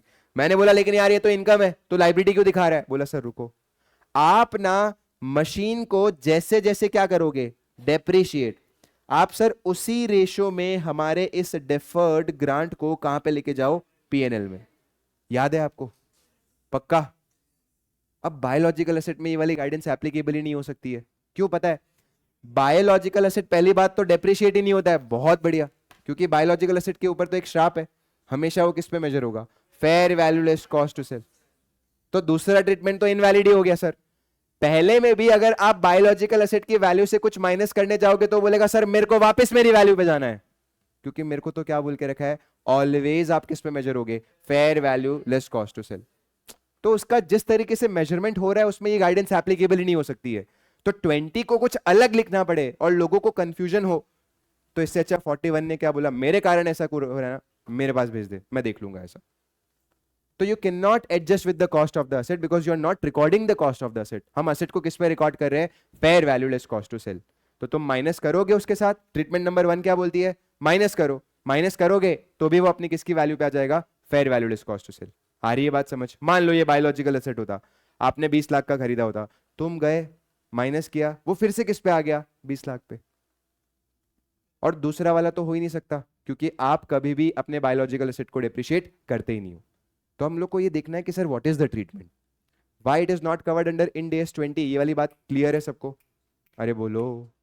अब देखो 41 में क्या बोल के रखा है, बहुत सिंपल बोल के रखा है। बोला सर देखो मैं आपको एक सिंपल सी बात बताता हूं, ये ग्रांट को लेकर जो चार्ट है वो एक बार आप अपने नोट्स में ओपन कीजिए। Government grant related to biological asset, right, government grant related to biological asset, क्या लिखा है देखो। अगर कोई बायोलॉजिकल एसेट किस पे मेजर हो रहा है, fair value less cost to sell पे, तो वो किसके अंदर आता है, इंड एस 41 के अंदर आता है। इंड एस 41 आपसे एक क्वेश्चन पूछता है कि ये कंडीशनल ग्रांट है या अनकंडीशनल ग्रांट है। कंडीशनल ग्रांट क्या होती है, कुछ शर्तें हैं जो आपको पूरी करनी पड़ेगी, किसकी शर्तें, सरकार की। और अनकंडीशनल का मतलब है सर कोई शर्त एज सच नहीं है। अगर अनकंडीशनल ग्रांट है तो सर सीधा उसे कहां पे डाल सकते हो आप, पीएनएल में। जब आपको पैसे मिलने की श्योरिटी आ गई है, सीधा कहां पे डाल सकते हो, पीएनएल में, एज एन इनकम। आ रही है बात आपको समझ। तो ये ध्यान रखो, this is very important statement, और ये आपके एमसीक्यू में आ सकता है कि अगर कोई गवर्नमेंट ग्रांट आपको बायोलॉजिकल एसेट को लेकर मिली है और अगर वो बायोलॉजिकल एसेट किस पे मेजर हो रहा है, fair value less cost to sell पे, तो आप सीधा कहां पे डाल सकते हो, पीएनएल। अगर वो कौन सा है, अनकंडीशनल ग्रांट है। सर अगर कंडीशनल ग्रांट है मतलब कुछ शर्तें हैं, शर्तें भी ना सरकार की थोड़ी अजीब सी होती है हमेशा। जैसे फॉर एग्जाम्पल सरकार कैसी शर्तें रख सकता है, सर मैं आपको ना गाय खरीदने के लिए 10 लाख रुपए दे रहा हूं, लेकिन कम से कम आपको उसे 5 साल तक पालना है। मैंने बोला अगर मैं 3 साल तक पाला तो वापस लेगा पैसे? बोला सर वापस लूंगा। तो अब एक सवाल उठता है, मैंने 5 में से 3 साल तो पाला है ना यार शुभम, तो थोड़ा तो रखने दे, पूरा वापस क्यों ले रहा है? तो अब सरकार के दो जवाब आ सकते हैं। जवाब नंबर 1 क्या, पूरा का पूरा चाहिए। और जवाब नंबर 2 क्या, ठीक है सर, जितना आपने काम किया उतना मत दो, बाकी तो रिफंड करो। आ रही है बात समझ? तो कंडीशनल के भी दो केसेस हो सकते हैं जो आपको नेक्स्ट पेज पे देके रखे हैं, कि अगर आप शर्त पूरी नहीं करते हो तो बात क्या है, क्या आपको पूरी अमाउंट रिफंड करनी पड़ेगी या खाली आपको क्या रिफंड करनी पड़ सकती है, प्रपोर्शनेट अमाउंट। अगर आपको पूरी अमाउंट रिफंड करनी पड़ेगी तो भाई जब तक श्योर नहीं हो जाओगे तब तक पीनल में कुछ लेकर जाना नहीं है। आ रही है बात समझ? मतलब 5 साल बाद ही मैं उसे क्या दिखा सकता हूं, इनकम, तब तक क्या दिखनी चाहिए, लाइबिलिटी। ये बात आपको समझ में आती है? लेकिन अगर आपको प्रपोर्शनेट अमाउंट ही रिफंड करनी है तो in that case government grant को थोड़ा थोड़ा आप कहां पे डाल सकते हो, पीएनएल में। एक सिंपल सा मैं केस यहां पे बता रहा हूं, सुन लो। सबसे पहली बात, सरकार ने मुझे गाय को पालने के लिए 5 साल के पैसे दिए। कितने साल के, 5 साल की। यहां पे शर्त रखी है नहीं रखी है उसके बारे में डिस्कशन कर रहे हैं हम लोग। आज पैसे कितने दिए अपने को, 10 लाख, ठीक है ना। सबसे पहले अगर कोई शर्त नहीं है, नो कंडीशन, तो तुम्हें पता है मैं क्या एंट्री पास करूंगा, सीधा बैंक टू पीएनएल, सीधी मेरी ये क्या बन गई, इनकम। और अगर कोई कंडीशन है, और कंडीशन क्या बोलती है कि 5 साल पूरा ऑपरेट करना पड़ेगा वरना सारे पैसे क्या देने पड़ सकते हैं, वापस। तो मतलब मेरे को श्योर कब होगा, जब 5 साल क्या होंगे, कंप्लीट होंगे। तो मैं इनकम कब दिखा सकता हूं, 5 साल के बाद। तब तक ये अमाउंट क्या दिखेगी, लाइबिलिटी। ये बात समझ में आ रही है एकदम अच्छे से? बोलो, वापस से रिपीट करूं ये वाली बात, या 10 लाख वाली बात क्लियर है एकदम अच्छे से, है ना। और अगर सपोज कंडीशन ऐसा बोलता है, सर 5 में से अगर आपने 2 साल पूरे कर दिए तो 10 लाख अपॉन 5 × 2, ये मत वापस करना, बाकी वापस कर देना। ऐसा भी तो हो सकता है ना, कि 2/5 काम अपन ने कर दिया तो वो रख लो, बाकी क्या कर दो, वापस कर दो। अब उसमें क्या हो रहा है पता है क्या, जैसे जैसे थोड़ा काम आप कर रहे हो वैसे वैसे आपको रखने का क्या मिल रहा है, मौका मिल रहा है। तो आप थोड़ी थोड़ी अमाउंट क्या दिखा सकते हो, एज एन इनकम दिखा सकते हो। पूरी रोक कर रखने की जरूरत है क्या लास्ट तक, नहीं। तो पूरी कब रोक कर रखनी है, जब आपका फुल अमाउंट आपको क्या करना पड़ सकता है, रिफंड। तो यहां पे लिखा हुआ है recognize as liability afterwards taken to the PNL, जब कंडीशन पूरी क्या होती है, फुलफिल होती है। बट जब प्रपोर्शनेट अमाउंट ही रिफंड करना पड़ेगा तो गवर्नमेंट ग्रांट को आप डिफर करो and should be taken to PNL, क्या लिखा हुआ है, प्रपोर्शनेटली। अरे बोलो, एक क्वेश्चन मैं आपसे पूछता हूं, मेरे को सरकार से 30 लाख मिले 6 साल के लिए, कितने साल के लिए? सरकार बोलती है सर 6 साल पूरे करोगे तो ठीक है, वरना सारे पैसे वापस मांग लूंगा।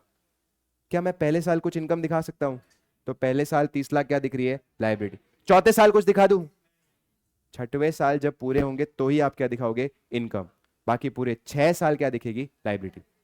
बट सरकार एकदम अच्छी है, बोलती है सर कोई नहीं यार, आप अपने ही हो, 1 साल पूरा कर लिया, थोड़े रख लेना बाकी दे देना, 2 साल पूरा कर लिया और थोड़े रख लेना बाकी दे देना। अब अगर मैंने 2 साल पूरे कर लिए, मुझे पैसे कितने मिले थे, कितने साल के लिए, मैंने कितने साल पूरे कर लिए, तो 30 लाख अपॉन 6 × 2 कितना होता है, कहां पे डाल सकता हूं, उसके ऊपर की अमाउंट एक बार के लिए क्या होगी, लाइबिलिटी। हर साल थोड़ी थोड़ी क्या कर सकते हो, पीनल में डाल सकते हो। ये बात समझ में आ गई सबको एकदम अच्छे से?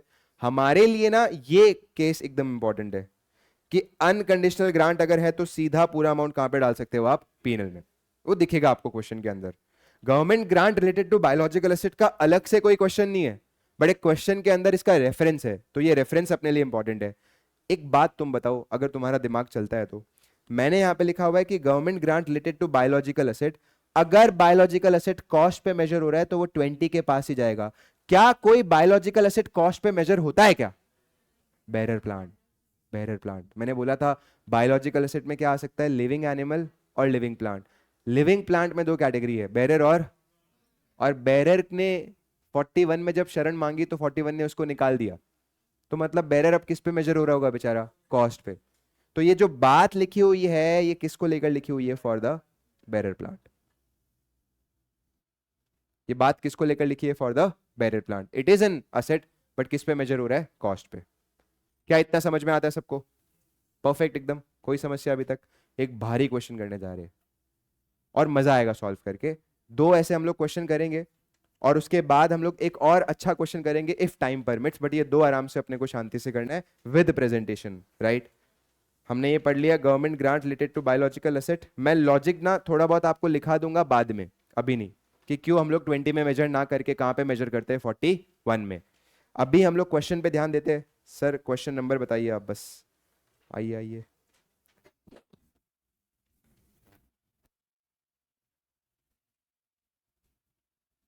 देखिए दिस इज क्वेश्चन नंबर 10, सवाल नंबर 10, इंपॉर्टेंट। और मैं यहां पे लिख भी देता हूं, प्रैक्टिस वाला पार्ट है, मतलब इसको खाली आप ऑडिट करोगे तो ऑडिट जैसे नंबर एफआर में मिलेंगे आपको। लिखे यहां पे, moon limited prepare financial statement to 31 March each year. On 1 April 2021 the company carried the following transaction. ये मैं नोट कर लेता हूं। 1/4/2021 को कंपनी ने एक जमीन खरीदा है 50 लाख में। उसके बाद कंपनी ने 200 डेयरी काउस खरीदी है जिनकी एवरेज एज क्या है 2 साल, और क्या पैसा देकर खरीदी है 10 लाख रुपया।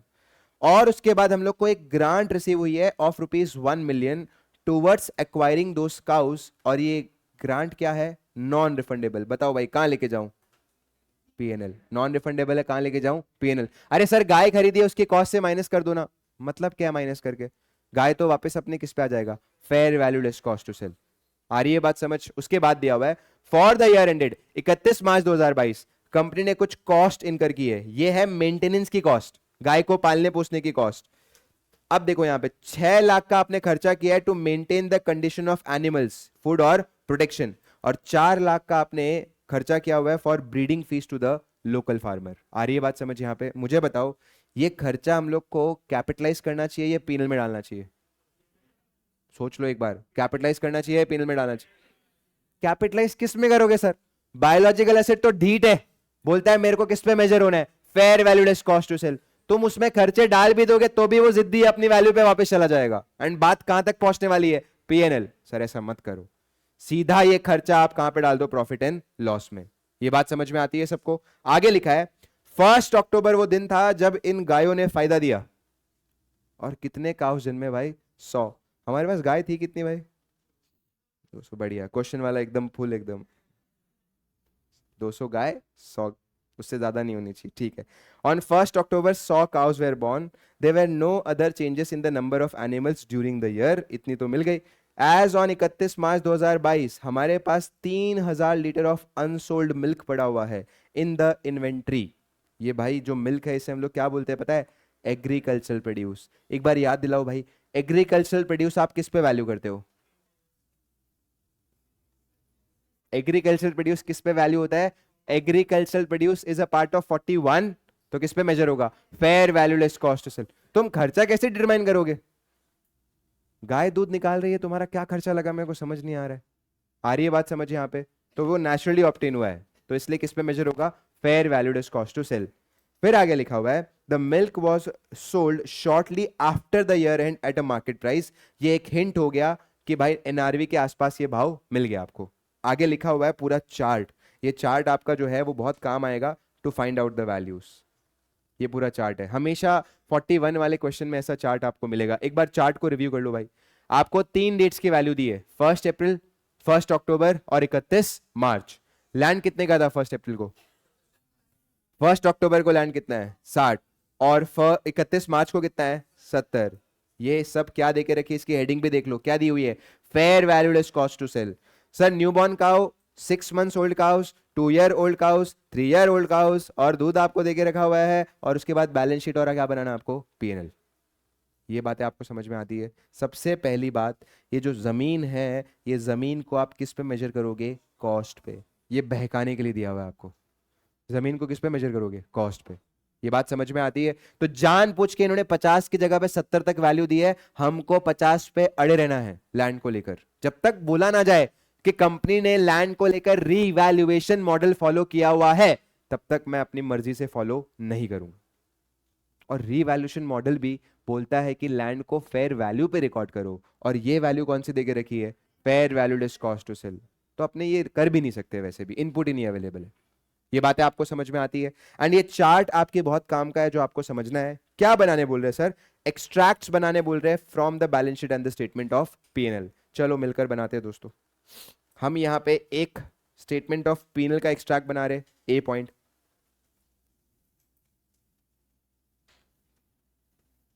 Extract of profit and loss account, right? Extract of profit and loss account. साल कौन सा है? साल है 31 मार्च 2022 तक का, for year ended 31 March 2022, for the year ended 31 March 2022। ठीक है ना? बहुत बढ़िया ध्रुव, वेरी गुड। उसके बाद कुछ स्पेस आप छोड़ दो और लिखो यहां पे बी पॉइंट, एक्सट्रैक्ट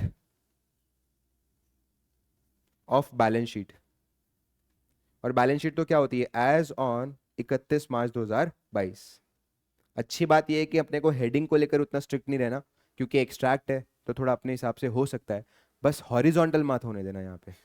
हॉरिजॉन्टल होगा तो भाई पूरे कंपनी की धज्जियां उड़ जाएगी ऐसा। तो थोड़ा सा तो इसको वर्टिकल रखना, ज्यादा नहीं बोल रहा हूं मैं। Okay, perfect perfect. पीएनएल हमेशा बोलता है कि सर मैं तो दो भाग में बटा होता हूं। एक होता है जिसका मैं बोलता हूं इनकम, और दूसरा होता है जिसको हम बोलते हैं एक्सपेंसेस, खर्चा और इनकम। और बैलेंस शीट यहां पे दी हुई है, हम ये पूरे साल भर के लिए बना रहे, राइट?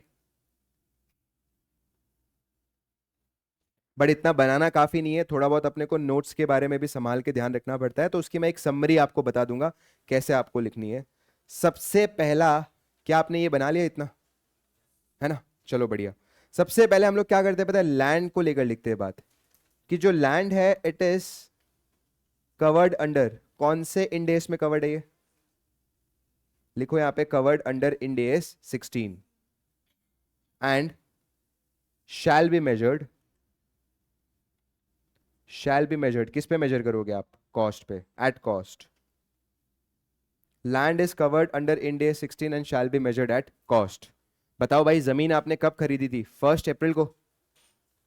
क्वेश्चन के अंदर दिया हुआ है जमीन अपन ने सब कुछ 1 अप्रैल को ही खरीदा था। Purchase of the land for 50 lakh rupees 1 अप्रैल को। तो मैं यहां पे लिखूंगा, आज हमारे बुक्स में लैंड तो सेम वैल्यू का दिखेगा, एट कॉस्ट 50 लाख। 50 लाख की लैंड, ठीक है? ये क्लियर एकदम अच्छे से? बोलो। और क्या क्या खरीदी आपकी हुई है? देखो तुम लोग ने क्या खरीदा है यहाँ पे? 200 डेयरी काउस। क्या एज थी इनकी?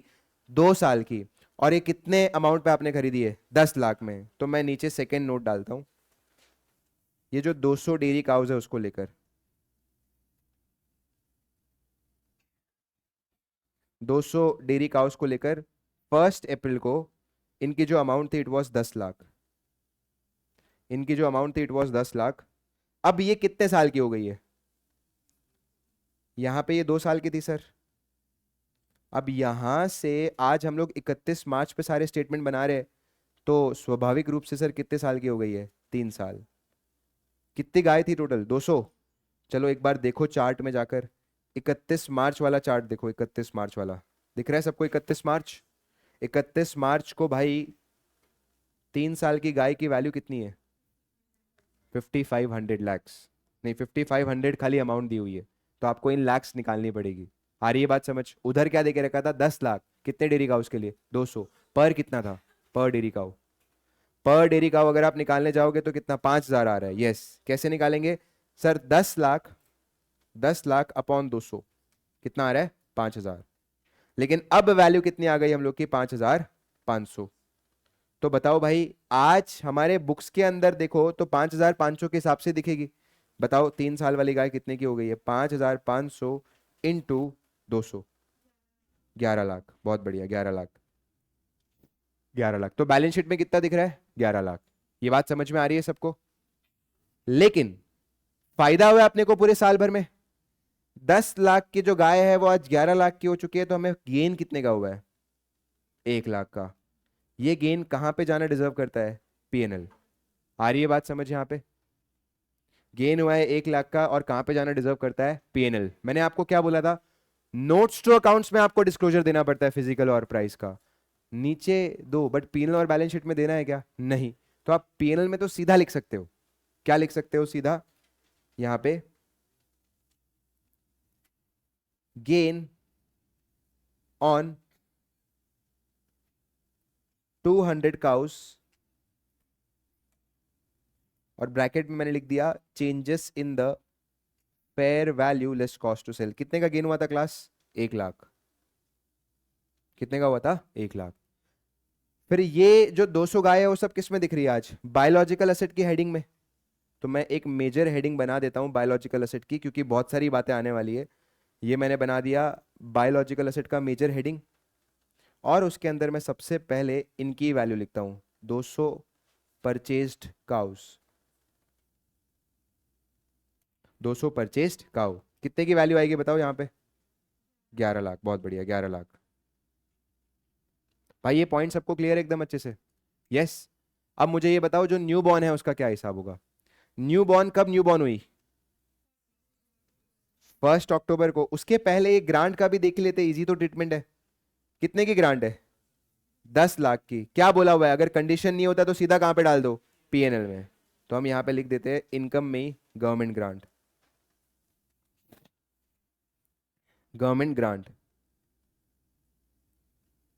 राइट, गवर्नमेंट ग्रांट हम लोग लिख देते हैं इनकम में ही। ये आउटर कॉलम में लिखना 1 लाख, और यहां पे लिख देता हूं मैं 10 लाख। ठीक है। क्या गवर्नमेंट ग्रांट बैलेंस शीट में आएगा या अब इनकम बन चुका है, बात खत्म? बन चुका है, बात खत्म। ये बात क्लियर है सबको? बहुत बढ़िया। फिर उसके बाद न्यू बॉर्न काउस की बात कर लेते हैं हम लोग, right. New born cows, third point. 1 अक्टूबर को आपके न्यू बॉर्न काउस का वैल्यू कितना था? कितनी है न्यू बॉर्न काउस? 100। देखो भाई 100 काउस है 1 अक्टूबर को जब आई थी। 1 अक्टूबर को जब न्यू बॉर्न काउस आई थी तब अमाउंट कितनी थी? 1100। आज भी वो न्यू बॉर्न है या 6 मंथ्स की हो गई है? तो आज उनकी वैल्यू कितनी है? 1300। मैं तो बोलता हूं दोनों ही आपके लिए गेन है। 1100 भी आपके लिए गेन है, और फिर 200 बढ़ रहा है वो भी आपके लिए गेन है। क्यों? जब न्यूबॉर्न काऊ जन्मी तो आपने कुछ पैसा दिया क्या? नहीं। तो 1 अक्टूबर को आपको सीधा गेन हो गया था 1100 इंटू कितनी गाय थी? 100। कितना आ रहा है अमाउंट? 1,10,000। तो मैं बोलता हूं ये तो मेरा गेन है ही, क्योंकि there is no cost attached. और आज 31 मार्च को ये सेम जो गाय है वो कितने महीने की हो गई है? 0.5 मंथ्स की। तो मतलब यहां पे 100 गाय है, इंटू कितने महीने की गाय है? 6 महीने की। अमाउंट क्या है? 1300। तो यहां पे 1300 इंटू 100, क्या अमाउंट आ रही है? 1,30,000। ये ध्यान रखिए, 1,10,000 भी गेन है, और कितना बढ़ रहा है? 20,000। ये भी क्या है? गेन। अब तुमसे मैं पूछता हूं पीएनएल में मैं कितना गेन दिखाऊं तो अच्छा रहेगा? सीधा 1,30, सीधा 1,30। ये बात समझ में आ रही है एकदम अच्छे से? प्रिशा क्लियर एकदम? राइट, सीधा 1,30,000। देखो यहाँ पे ये वाला पोर्शन एक बार आप लिख दो, फॉर न्यू बॉर्न काउस।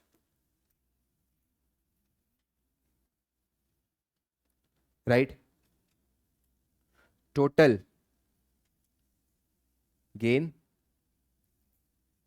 1,30,000। सीधा यहाँ पे 1,30,000 का गेन है। बैलेंस शीट में क्या वैल्यू दिखेगी दोस्तों? 1,30,000। बहुत बढ़िया, बहुत बढ़िया, राइट। 1,30,000, 1,30,000, ये लिख लिया सबने? यस। चलो पीएनएल के अंदर gain on new born carbs, gain on new born कितना है? 1,30,000। और ये अमाउंट आपकी बैलेंस शीट में भी दिखेगी, ये रही बैलेंस शीट। दूसरा पॉइंट मैं क्या लिखता हूं यहाँ पे? न्यू बॉर्न काफ्स कितना? 1,30,000। 1,30,000, ठीक है ना? हम्म। अब यहां पे भाई इतना क्लियर है सबको एकदम अच्छे से? बहुत बढ़िया। इसके आगे क्या लिखा हुआ है? हम 10 लाख की कुछ एक्सपेंसेस इनकर कर रहे हैं, सीधा पीनल में डालने बोला था आपने। तो एक है यहां पे ब्रीडिंग फीस, और दूसरे को नाम दे देते हैं मेंटेनेंस फीस। तो मैं यहां पे एक्सपेंसेस में लिखता हूं मेंटेनेंस फीस, आप भी साथ साथ लिखो मेंटेनेंस फीस। कितने का मेंटेनेंस फीस है? 6 लाख। और साथ ही साथ यहां पे ब्रीडिंग फीस है हम लोग की, कितने की? 4 लाख की ब्रीडिंग फीस। 4 लाख, ठीक है। ये मेरे दो क्या हो गए यहाँ पे? खर्चे हो गए। तुम बताओ कुछ और गेन आना चाहिए क्या जीवन में? पूरे इस सम के अंदर थोड़ा दिमाग लगाओ, स्टेट ऑफ माइंड यहीं पे रखकर बताओ, कोई और गेन हम लोग का बच गया है, ये सारे गेन कवर हो चुके हैं? मिल्क, जो भी मिल्क ऑप्टेन होकर रखा है वो प्योर क्या है, गेन ही है, क्योंकि there is no cost attached. आ रही है बात समझ? यहाँ पे कितने का है देखिए, यहाँ पे जो मिल्क है उसकी वैल्यूएशन सीधी 31 मार्च को ही देखेंगे, क्योंकि अभी का ही दूध दिया हुआ है, लिखा हुआ है सर 31 मार्च 2022 को हमारे पास कितना लीटर है, 3000, और वो 3000 लीटर जो दूध है वो क्या वैल्यू कैरी करता है, 24। तो हम यहाँ पे फोर्थ पॉइंट लिखेंगे मिल्क को लेकर, ब्रैकेट में इन्वेंट्री, 24 इंटू 3000 कितना आ रहा है, 72,000। अब ये 72,000 इंडेस 2 के पर्पस के लिए क्या बन जाएगी, कॉस्ट।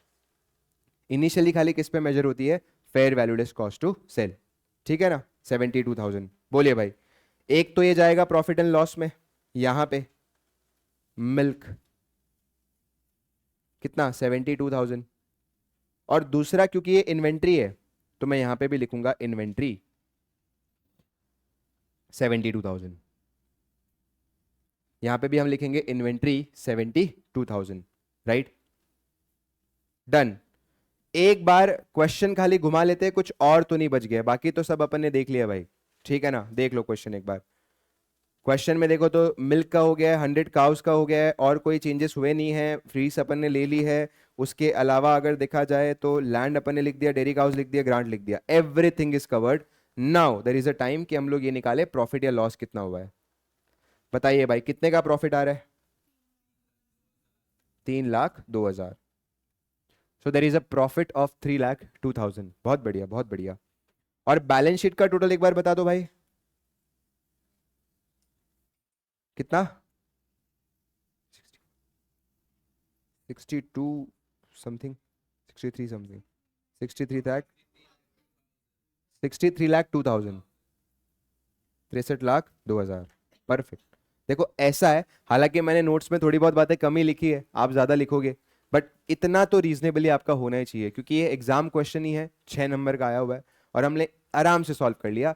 जिसको चार्ट पढ़ना आ गया उसको 41 आ गया, सिंपल सी बात है। और इतना तो दिमाग लगा ही सकते हैं यार, किसकी क्या उम्र है, वो तो ध्यान में रखना ही चाहिए अपने को, ठीक है ना। डन हो गया ये सबका साथ साथ।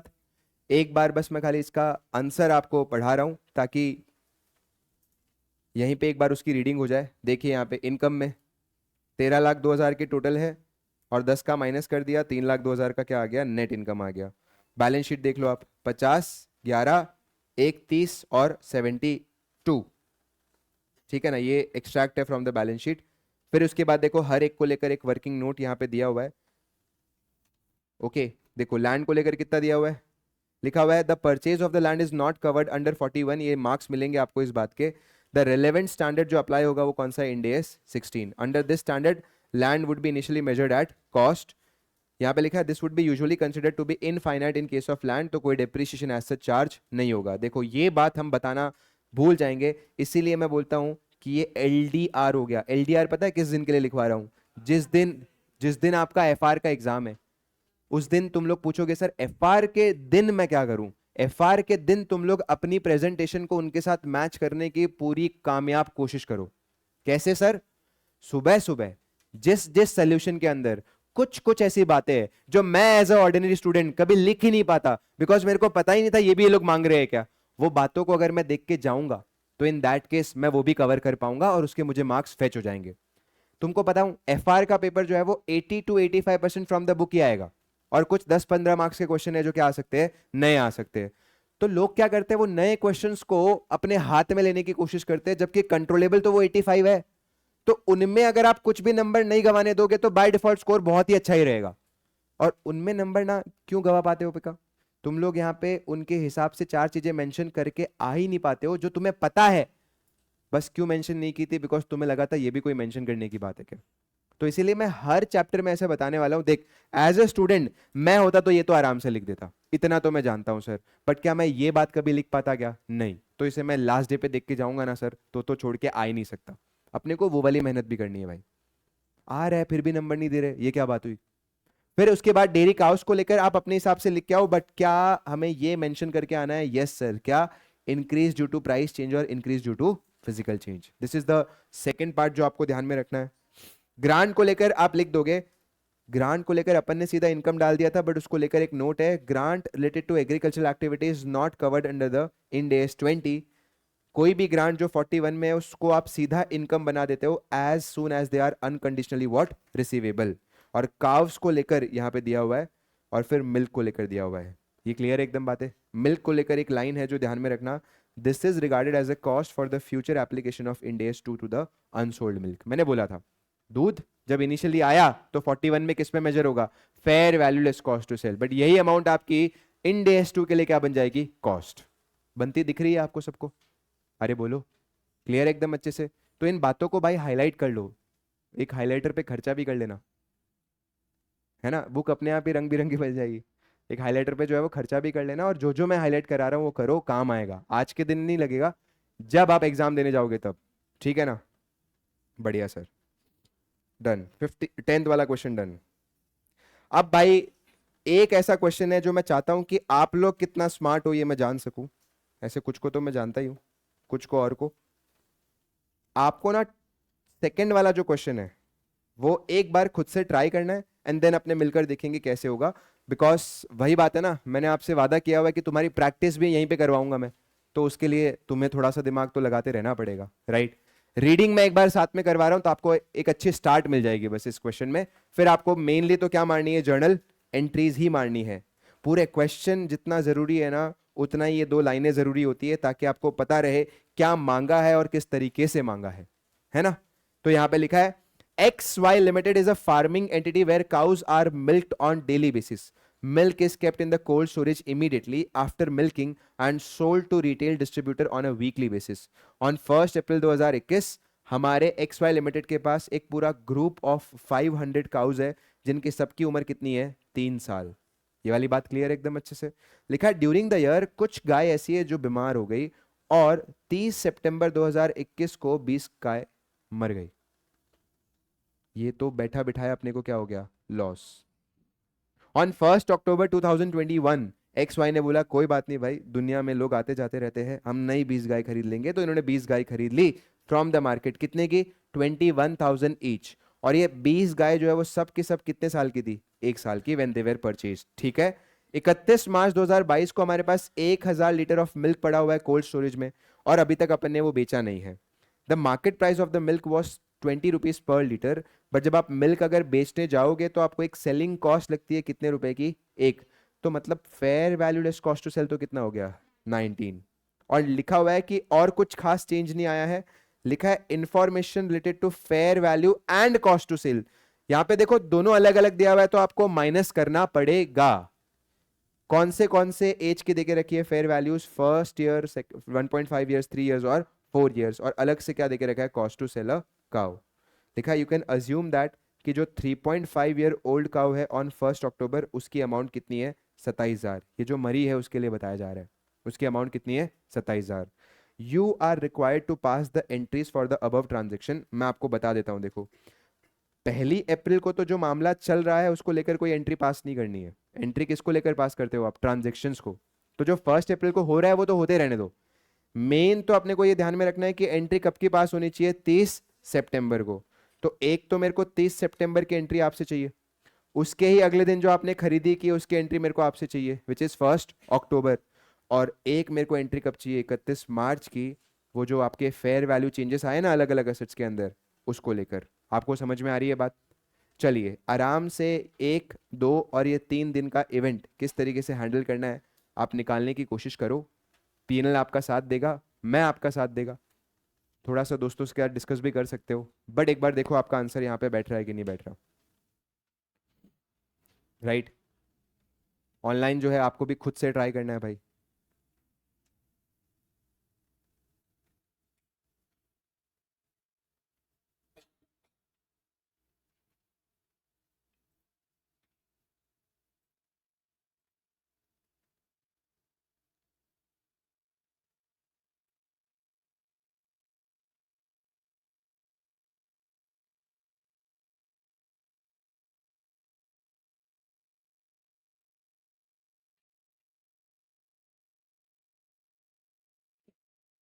ये जो सॉल्विंग का मैं आपको समय दे रहा हूँ, इसमें रिकॉर्डिंग पॉज करके अपने सॉल्व करे तो बेटर रहेगा, या रिकॉर्डिंग चालू रहने दूँ? ये मैं एज अ ऑब्जर्वर बता रहा हूँ कि जब आप रिकॉर्डिंग देखते हो तो आप उतनी मेहनत कर लेते हो ना, कि हाँ इधर सर टाइम दे रहे हैं तो मैंने पॉज कर ली, फिर मैं सॉल्व कर रहा हूँ, फिर सीधा मैं आगे चला जाऊंगा कि सर ने क्या सॉल्व किया, ऐसा कर लेते हैं ना अपने। रिकॉर्डिंग का टाइम थोड़ा ज़्यादा दिखता है बस, और कोई तो बात नहीं है बस, ठीक है ना, चलेगा? करो solve, part of the process.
Done भाई। पहली वाली दो एंट्रीज तो हुई क्या आपकी? ऑन 1 अक्टूबर एंड 30 सितंबर। ठीक है, 31 मार्च की भी मार लो, फिर जिसको नहीं आ रहा है मैं डिस्कशन करूंगा। एंड इसके जैसा एक और क्वेश्चन है, वो आपके लिए होमवर्क होगा आज के लिए।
हुआ भाई सॉल्व?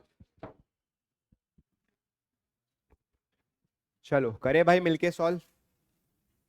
अपने साइड से किया क्या आपने? पीछे से आंसर मैच हो गया? कितनों का मैच हो गया भाई? अच्छा, और कितने ऐसे जो 1 अक्टूबर और 30 सितंबर की एंट्री मैच कर चुके हैं? ऐसा, चलो बढ़िया, कोई दिक्कत नहीं है। देखो जिनका मैच नहीं हुआ है, जिनका नहीं आया, एक बार सब यहाँ पे ध्यान देंगे, राइट? लिखा है यहाँ पे कि भाई 1 अप्रैल को हमारे पास 500 गाय थी जिनका ग्रुप था, और उनकी एज क्या थी? 3 साल। और यहाँ पे 30 सितंबर को 20 गाय जो है वो मर गई। एक बार हम देखते हैं 1 अप्रैल 2021 को, अगर आप देखोगे तो जो आपके 500 गाय है उनकी fair value list cost to sell क्या है, अगर मैं देखने जाऊं तो ये मेरा 3 साल है, और यहाँ पे अमाउंट कितनी आ रही है? 27,000, और कॉस्ट टू सेल कितनी है? 1,000। मतलब मेरी fair value list cost to sell कितनी है? 26,000। कितनी है? 26,000। और इधर बोल के रखा है कि सर 1 अक्टूबर को मान लो 3.5 साल की जो गाय है उसका भी अमाउंट कितना होगा? सेम ही होगा, 27,000 ही होगा। आ रही है बात समझ? तो ये लॉस निकालने के लिए बात आपको बोली है कि अगर आप यहाँ पे सर सपोज जिस दिन गाय मरी है उस दिन आप यहाँ पे लॉस निकालने जा रहे हो, सर कौन सा डेट है? 30 सितंबर है ना, या 1 अक्टूबर है? 30 सितंबर। तो देखो आपके जीवन से सर कुछ बायोलॉजिकल एसेट अब कम हो जाएगा क्योंकि वो चले गए। बायोलॉजिकल एसेट को अपन ने क्रेडिट कर दिया, एंड यहां पे हम लिखेंगे लॉस, लॉस ऑन डेथ। कहां पे जाएगा ये लॉस? पीएनएल में। कितनी गाय है? 20 गाय है, बहुत बढ़िया। इनटू आज वैल्यू कितनी लूंगा मैं? फेयर वैल्यू तो कितनी है? 27 की, बट हमको क्या चाहिए? Fair value less cost to sell. तो 1,000 के यहाँ पे क्या है? सेलिंग कॉस्ट है। तो मेरी अमाउंट कितनी आ रही है? 26,000। क्या आपको ये समझ में आता है क्या लिखा हमने? 26,000 इंटू 20 कितना होता है? 5,20,000। तो ये 5,20,000 का सादा लॉस समेत लॉस सबका सब पीनल में चला जाएगा। लेकिन इसी दिन अपन ने कुछ खरीदी भी की है, तो अब अपने को वो रिकॉर्ड करना है। खरीदी कब हुई है? 1 अक्टूबर को। कितनी गाय खरीदी आपने? 20। देखिए क्या लिखा है, 20 गाय आपने खरीदी है ऑन 1 अक्टूबर। कितने के लिए? 21,000 के लिए। तो तुम्हारी पेमेंट परचेस प्राइस के हिसाब से होती है, तो आप लिखोगे टू बैंक। टू बैंक मैंने यहां पे पेमेंट की है फॉर 20 काउस, इनटू क्या लिखूंगा? 21,000। क्या अमाउंट आ रही है? बट हम लोग को एक बात बोल के रखी थी सर, सारे बायोलॉजिकल एसेट कतई कॉस्ट पे रिकॉर्ड नहीं होंगे, उनका डे 1 से ही सिखा के रखो। तुम सबको किस पे रिकॉर्ड होना है? Fair value less cost to sell. तो अब मेरे को वो निकालनी पड़ेगी, fair value less cost to sell. कैसे निकालेंगे? क्या एज है जब आपने गाय को खरीदा है? देखिए यहाँ पे एज कितनी है हम लोग की? 1 साल। 1 साल।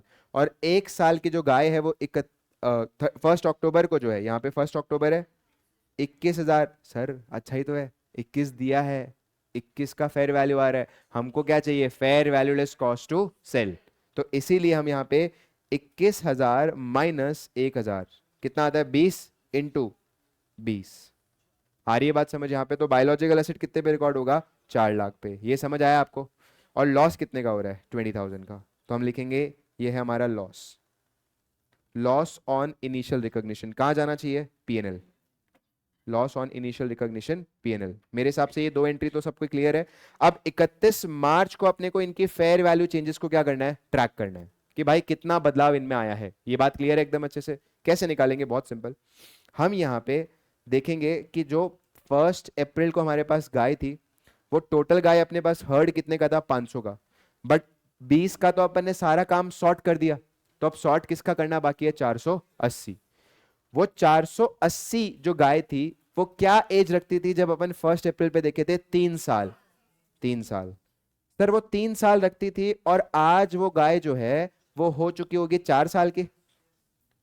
आ रही है बात समझ? यहाँ पे 4 साल की 480 गाय। 3 साल की जो गाय है, 3 साल की जो गाय है 1 अप्रैल को अगर मैं देखूं, 3 साल की जो गाय है उसकी फेयर वैल्यू कितनी है? 27,000, और कॉस्ट टू सेल कितना है? 1,000।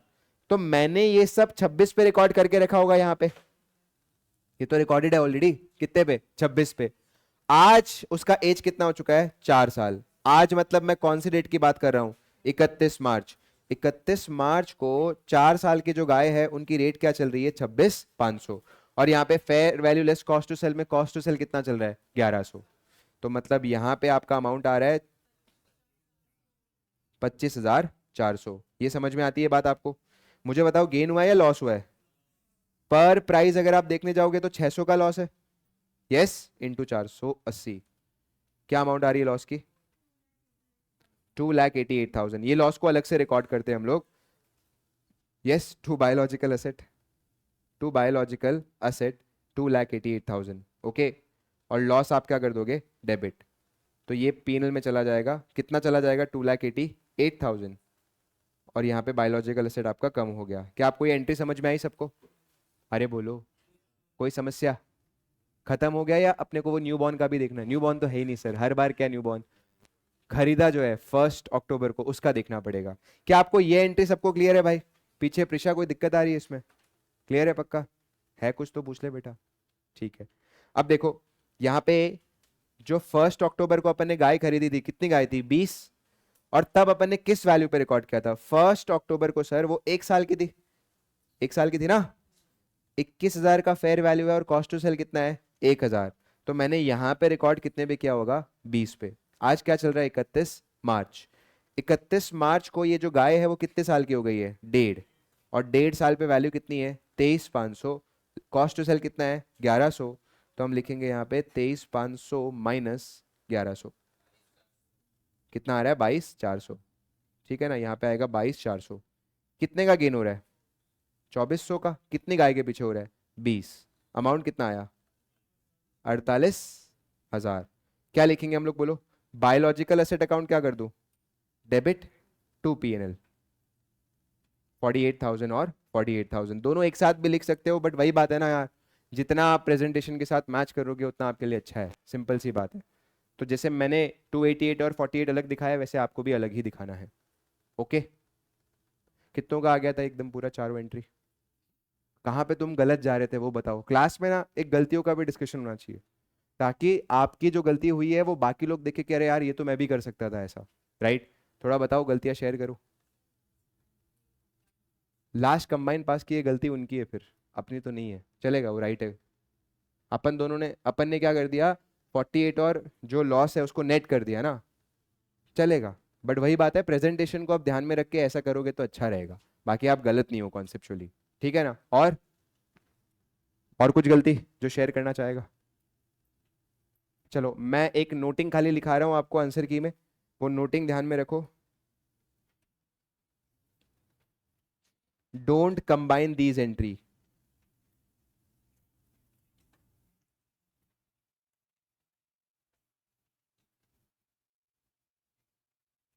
Don't combine these earning entry, हमारी लर्निंग हो गई। और उसमें आप गलत भी नहीं हो, बट मैंने बोला है एग्जाम टाइम वाली बातें हैं जो हम लिख रहे हैं, ताकि हम लोग 1-2 नंबर भी जो किसी सम में मेरे प्रेजेंटेशन के चक्कर में जाते हैं वो अवॉइड कर सके, राइट? तो इधर अपन ने लिखा है don't combine these entry, exam time learning, ये ध्यान में रखना हम लोग। और इस क्वेश्चन को आप भाई इंपॉर्टेंट टिक कर दो, ऐसे तो ये एग्जाम में आया हुआ है। एक बार आप क्वेश्चन नंबर 13 पे आओ, इससे एकदम मिलता जुलता है और वो एग्जाम में आया हुआ है, क्वेश्चन नंबर 13। ठीक है, इसे आप लिख दीजिए कि आज हमको इसे घर पे ट्राई करना है, होमवर्क। देखिए एकदम सेम टू सेम है, इनपुट्स मेरे हिसाब से थोड़े से अलग है, बाकी तो चीजें क्या है, सेम ही है। खाली अमाउंट्स क्या है, फेयर वैल्यू वाली अलग अलग है, बाकी सेम टू सेम चल रहा है। और देखो मिल्क को लेकर इन्होंने कोई एंट्री पास नहीं की है, वो भी ध्यान रखना कि there is no entry as such pass for the milk. तुम जबरदस्ती करके आ जाओगे और फिर वो बोलेगा कुछ भी एंट्री पास करता है। वो कई बार होता है ना, हमें ऐसे केस स्टडीज आती थी तो उसमें 5 पॉइंट होते थे और मांगा खाली 2 है, तो तुम बोलते हो सर मैं 4 ही दिखा के आया था, मांगा भले ही 2 है, तो उसमें मैंने गलत क्या किया? बेटा केस स्टडी थी, जो 2 थे वही आपको दिखाने थे, तो अगला तो क्या समझेगा कि तूने 4 चेप दिए, उसमें से तेरे को लगा होगा कि मैं जो 2 सही है उसका राइट दे दूंगा, बाकी 2 तूने एक्स्ट्रा लिखे, वेरी गुड, उसको हटा दूंगा। ऐसा नहीं करेंगे वो लोग, वो देखेंगे कि यार ये कुछ एक्स्ट्रा मेंशन करके आ रहा है बट आंसर की में तो है ही नहीं, तो मतलब कुछ ना कुछ गड़बड़ होगी। और पूरा देते देते भी वो आदमी क्या करेगा, फिर हिचकिचाएगा और आपके आधे या 1 नंबर काट देगा। तो हम लोग थोड़ा चेकर वाले का माइंडसेट भी यहाँ पे साथ साथ पढ़ते जा रहे हैं कि कुछ एक्स्ट्रा देना भी एक हद से ज्यादा क्या हो सकता है, आपके लिए बुरा साबित हो सकता है। आपको ये समझ में आती है बात एकदम अच्छे से? बोलो पक्का? ये क्वेश्चन आपका क्या हो गया, होमवर्क। क्या तुम लोग फ्लो लिख रहे हो? मैं तो बोलता हूँ एक कोई यार ऐसा इंडेक्स प्लीज मेंटेन करो ना। लेक्चर 1 में सर ने कौन से क्वेश्चन सॉल्व करवाए, लेक्चर 2 में कौन से करवाए, ज्यादा आपको समय नहीं लगेगा बट आपके लिए बहुत फायदेमंद होगा, फिर उस बात का फायदा मैं भी उठाऊंगा। ठीक है ना, राइट। तो आज जैसे लेक्चर 1 में अपन ने कौन से किए?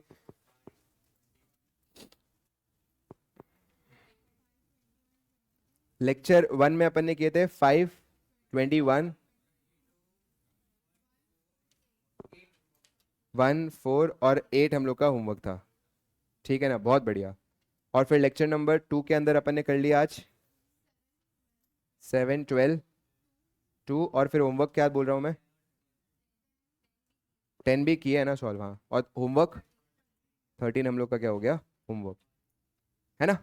Nice, good good. देखो 2 घंटे में कवरेज भी अच्छी आ रही है भाई, वो मैं फील कर पा रहा हूँ। और तुम्हारी पकड़ और अच्छी आ रही है, वो तुम फील कर पाओ।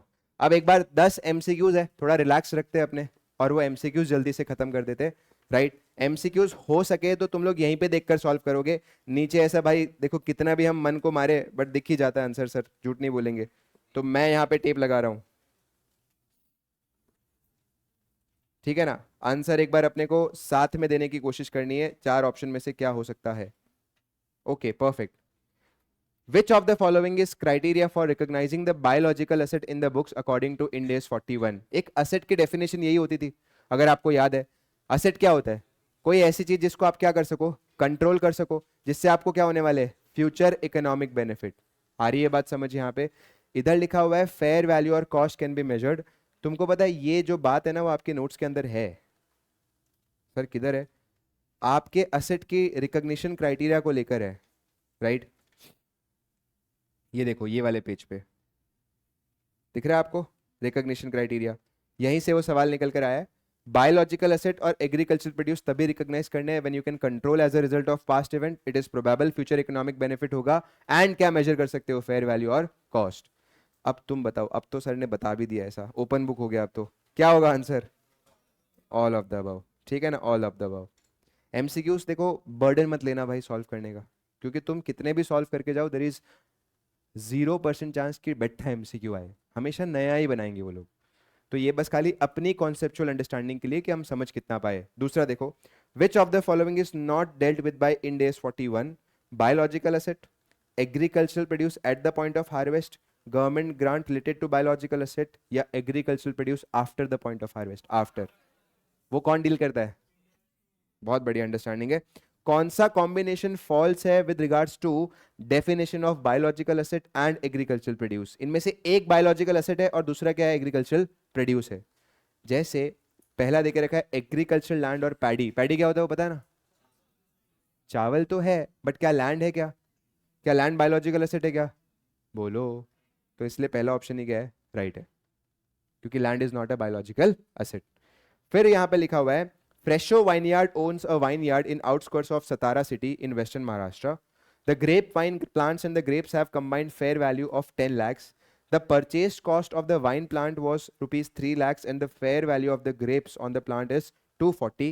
Company uses cost model to measure the asset classified under Ind AS 16. कौन सा ऑप्शन सही रहेगा for measuring the bearer plants और द बेरर फ्रूट्स? देखो अगर आपको ना सबकी कुछ ना कुछ देके रखी है तो आप इनके लिए ना रेसिडुअल वैल्यू अप्रोच फॉलो करोगे। सर क्या होता है रेसिडुअल वैल्यू अप्रोच? बचा कुचा, क्या बोलते हैं हम लोग, बचा कुचा। जैसे इसमें क्या हो रहा है, हमने ना जब पूरी वाइन यार्ड खरीदी है तो मिलाकर उसकी फेयर वैल्यू कितनी आ रही है, 10 लाख की। लेकिन वाइन प्लांट को परचेस करने का जो कॉस्ट है वो 3 लाख का है और ग्रेप्स का फेयर वैल्यू कितना है, 2,40,000। कंपनी ने कॉस्ट मॉडल यूज किया हुआ है फॉर मेजरिंग द असेट। अब ये पूछ रहा है कि सर जो प्लांट है या फ्रूट्स है उसकी वैल्यू हम लोग कितनी आपके लिए दे। देखो कुछ जगह पे आपको पूरी ग्रुपिंग देके रखी है और कुछ जगह पे क्या देके रखा है, सेपरेशन। ठीक है ना, एक बार अपने हिसाब से बताओ तुम्हारे हिसाब से आंसर क्या बैठना चाहिए, बताओ।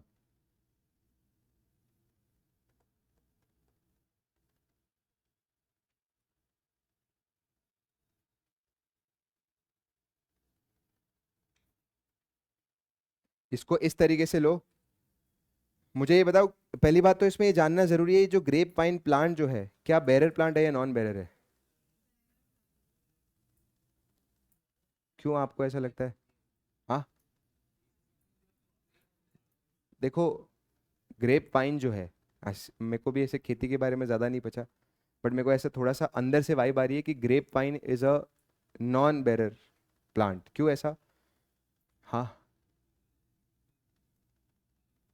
वाइन्स एंड ग्रेप्स, तो ये दोनों बायोलॉजिकल एसिड है बेटा। बैरर या नॉन बैरर का डिस्कशन चल रहा है ना। मैं क्या बोलता हूँ, ग्रेप वाइन क्या होता है वो सुनो। अंगूर जिस जगह से निकलता है वहां से आपको रिपीटेटिवली चीजें मिलती रहती है। आ रही है बात समझ? रूट बोल रहा हूँ मैं, रूट। तो जिस रूट से निकलता है, ऐसा नहीं कि भाई एक बार अंगूर निकल गया चलो रूट उखाड़ दिया, आपको रिपीटेटिवली काफी समय तक मिलता है, ऐसा मेरा मानना है, जितना मैंने सोचा था पढ़ा था ऐसा। तो इसीलिए मेरे परसेप्शन में तो ये क्या हो गया एक तरीके से, नॉन बैरर। मैंने क्या बोला, रूट आपको रिपीटेटिवली जो है वो सर्व करती रहेगी ऐसा, मतलब वो एज इन सेल भी आप कर सकते हो, मैं ऐसा बोल रहा हूँ। इट इज नॉट दैट कि पेड़ की तरह और उसके ऊपर क्या मिल रहा है आपको, फ्रूट्स एंड ऑल मिल रहे हैं। आ रही है बात समझ? तो मेरे हिसाब से अपोर्शन क्या होगा, इन्होंने अमाउंट देखो एक बार तुम देख लो, जो इनकी रिस्पेक्टिव अमाउंट्स है उसके हिसाब से अपोर्शन किया होगा।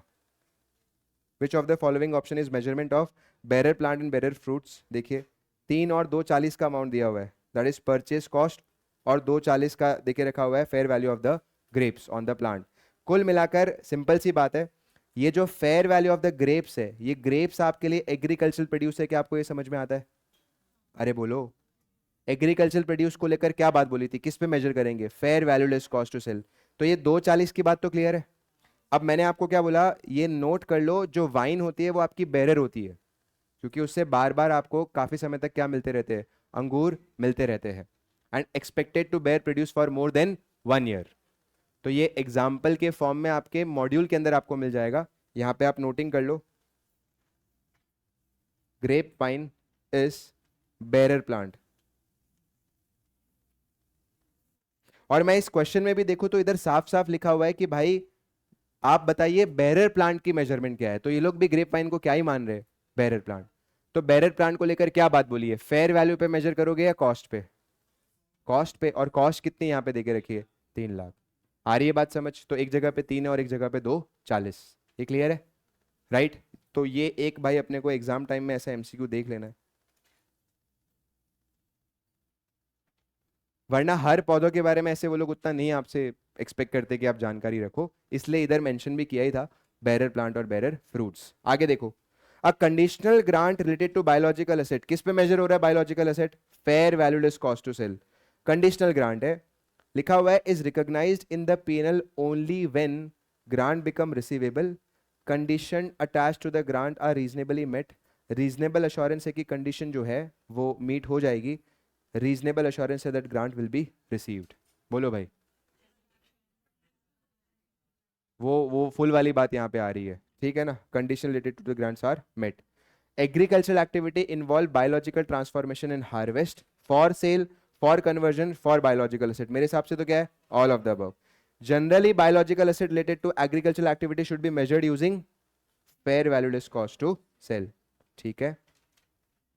Gain or loss arising on initial recognition of bioasset from change in the value of bioasset should be recognized। बोलो भाई, ओसीआई में जाएगा या सीधा पीएनएल? तो ये तो अपन ने देख लिया था, ओसीआई सबको पता है ना क्या होता है। ओसीआई इस इंड AS 16 में उसका रेफरेंस आएगा, ठीक है ना। आगे देखो, which of the following are considered as bearer plant and not to be accounted in accordance with Ind AS 41? भाई फार्मर्स जाग जाओ। A, plant cultivated to be harvested as agricultural produce, जैसे tree grown for use as a lumber, plant which give fruits in particular season for more than a year, plant cultivated to produce agricultural produce when there is more than remote likelihood that entity will also harvest and sell the plant as a produce other than as an incidental sale annual crops। कौन सा bearer plant है? Mango tree है, वो लिखा है ना, not accounted as per 41 मतलब accounted as per 16। कौन सा है इसमें से बेरर प्लांट? बी। क्योंकि देखो ए क्यों नहीं है, एक को आप अपने आप में बेच रहे हो अच्छे भाव पे, तो ये नॉन बेरर ही है सर। सी क्यों नहीं है? बिकॉज सी का भी सेम बात है कि भाई आप उसको ना अच्छे चांस है कि भाई अच्छे भाव पे बेचोगे, एंड ये तो आपकी क्या है, एनुअल क्रॉप है, तो आपको 1 साल से ज्यादा बेनिफिट देते ही नहीं है, गेहूं उगा बात खत्म। तो इसलिए आंसर यहाँ पे क्या बैठ रहा है, बी। एंड लास्ट देख लो, fair value less cost to sell at the point of harvest of agricultural produce become what while applying Ind AS two cost? क्या हो जाएगा, कॉस्ट। ये क्लियर है एकदम अच्छे से भाई, ठीक है ना। अब कल वाली क्लास में ना मेनली तो अपना सबसे ज्यादा समय इस क्वेश्चन को देखने में और सॉल्व करने में जाने वाला है, सुपर डुपर इंपॉर्टेंट है। इन्होंने किस तरीके से इसको सॉल्व किया है वो समझना जरूरी है। गोट क्वेश्चन, ठीक है ना। पहले पता है इंस्टीट्यूट ने क्या किया था? इंस्टीट्यूट ने ना ये वाले क्वेश्चन के अंदर सीधा बाहर वालों से उठा के छापा है। देखो लगभग जो क्वेश्चन है वही है, आईएफआरएस से आ रहे हैं और आपके लिए इंडेस में कन्वर्ट हो रहे हैं। तो इंस्टीट्यूट ने पहले क्या किया था, देखा नहीं था कि इस क्वेश्चन में क्या लिखा हुआ है, तो इस क्वेश्चन में ना काउ लिखा हुआ था एंड इस पूरे क्वेश्चन के अंदर ना स्लॉटरिंग हो रही है। तो उन्होंने बोला कि भाई किसी ने ऑब्जर्व ही किया रहेगा, 4 साल तक तो यही होता था कि काउ वेयर स्लॉटर्ड, इस तरीके से बेचा है काट काट के इस तरीके से। फिर कहीं ना कहीं इसमें जब मेजर चेंज लाया और काउ की जगह पे अपन ने क्या किया, गोट्स कर दिया। सर बीजेपी आने के बाद ऐसा हुआ? नहीं नहीं, बीजेपी जब थी तब भी यही चल रहा था। अभी रिसेंट 1-2 साल में ऐसा हुआ है कि काउ की जगह पे क्या कर दिया, गोट्स। क्लियर है ये वाली बात? But it is a very good question कि किस तरीके से आपका पूरा ये मैनेज होगा। इसको थोड़ा समय जाएगा और फिर मोस्टली ये चैप्टर कल खत्म हो जाएगा, तो we will start with the next Ind AS, that is Ind AS 16। कौन सा? प्रॉपर्टी प्लांट एंड इक्विपमेंट, ठीक है ना। अब तक वाले डाउट्स कोई भी अगर आपके हैं तो आप ले आइए, कल वाले होमवर्क में कुछ भी है तो ले आइए, बाकी भाई मिलते हैं अपने। चलिए, थैंक यू।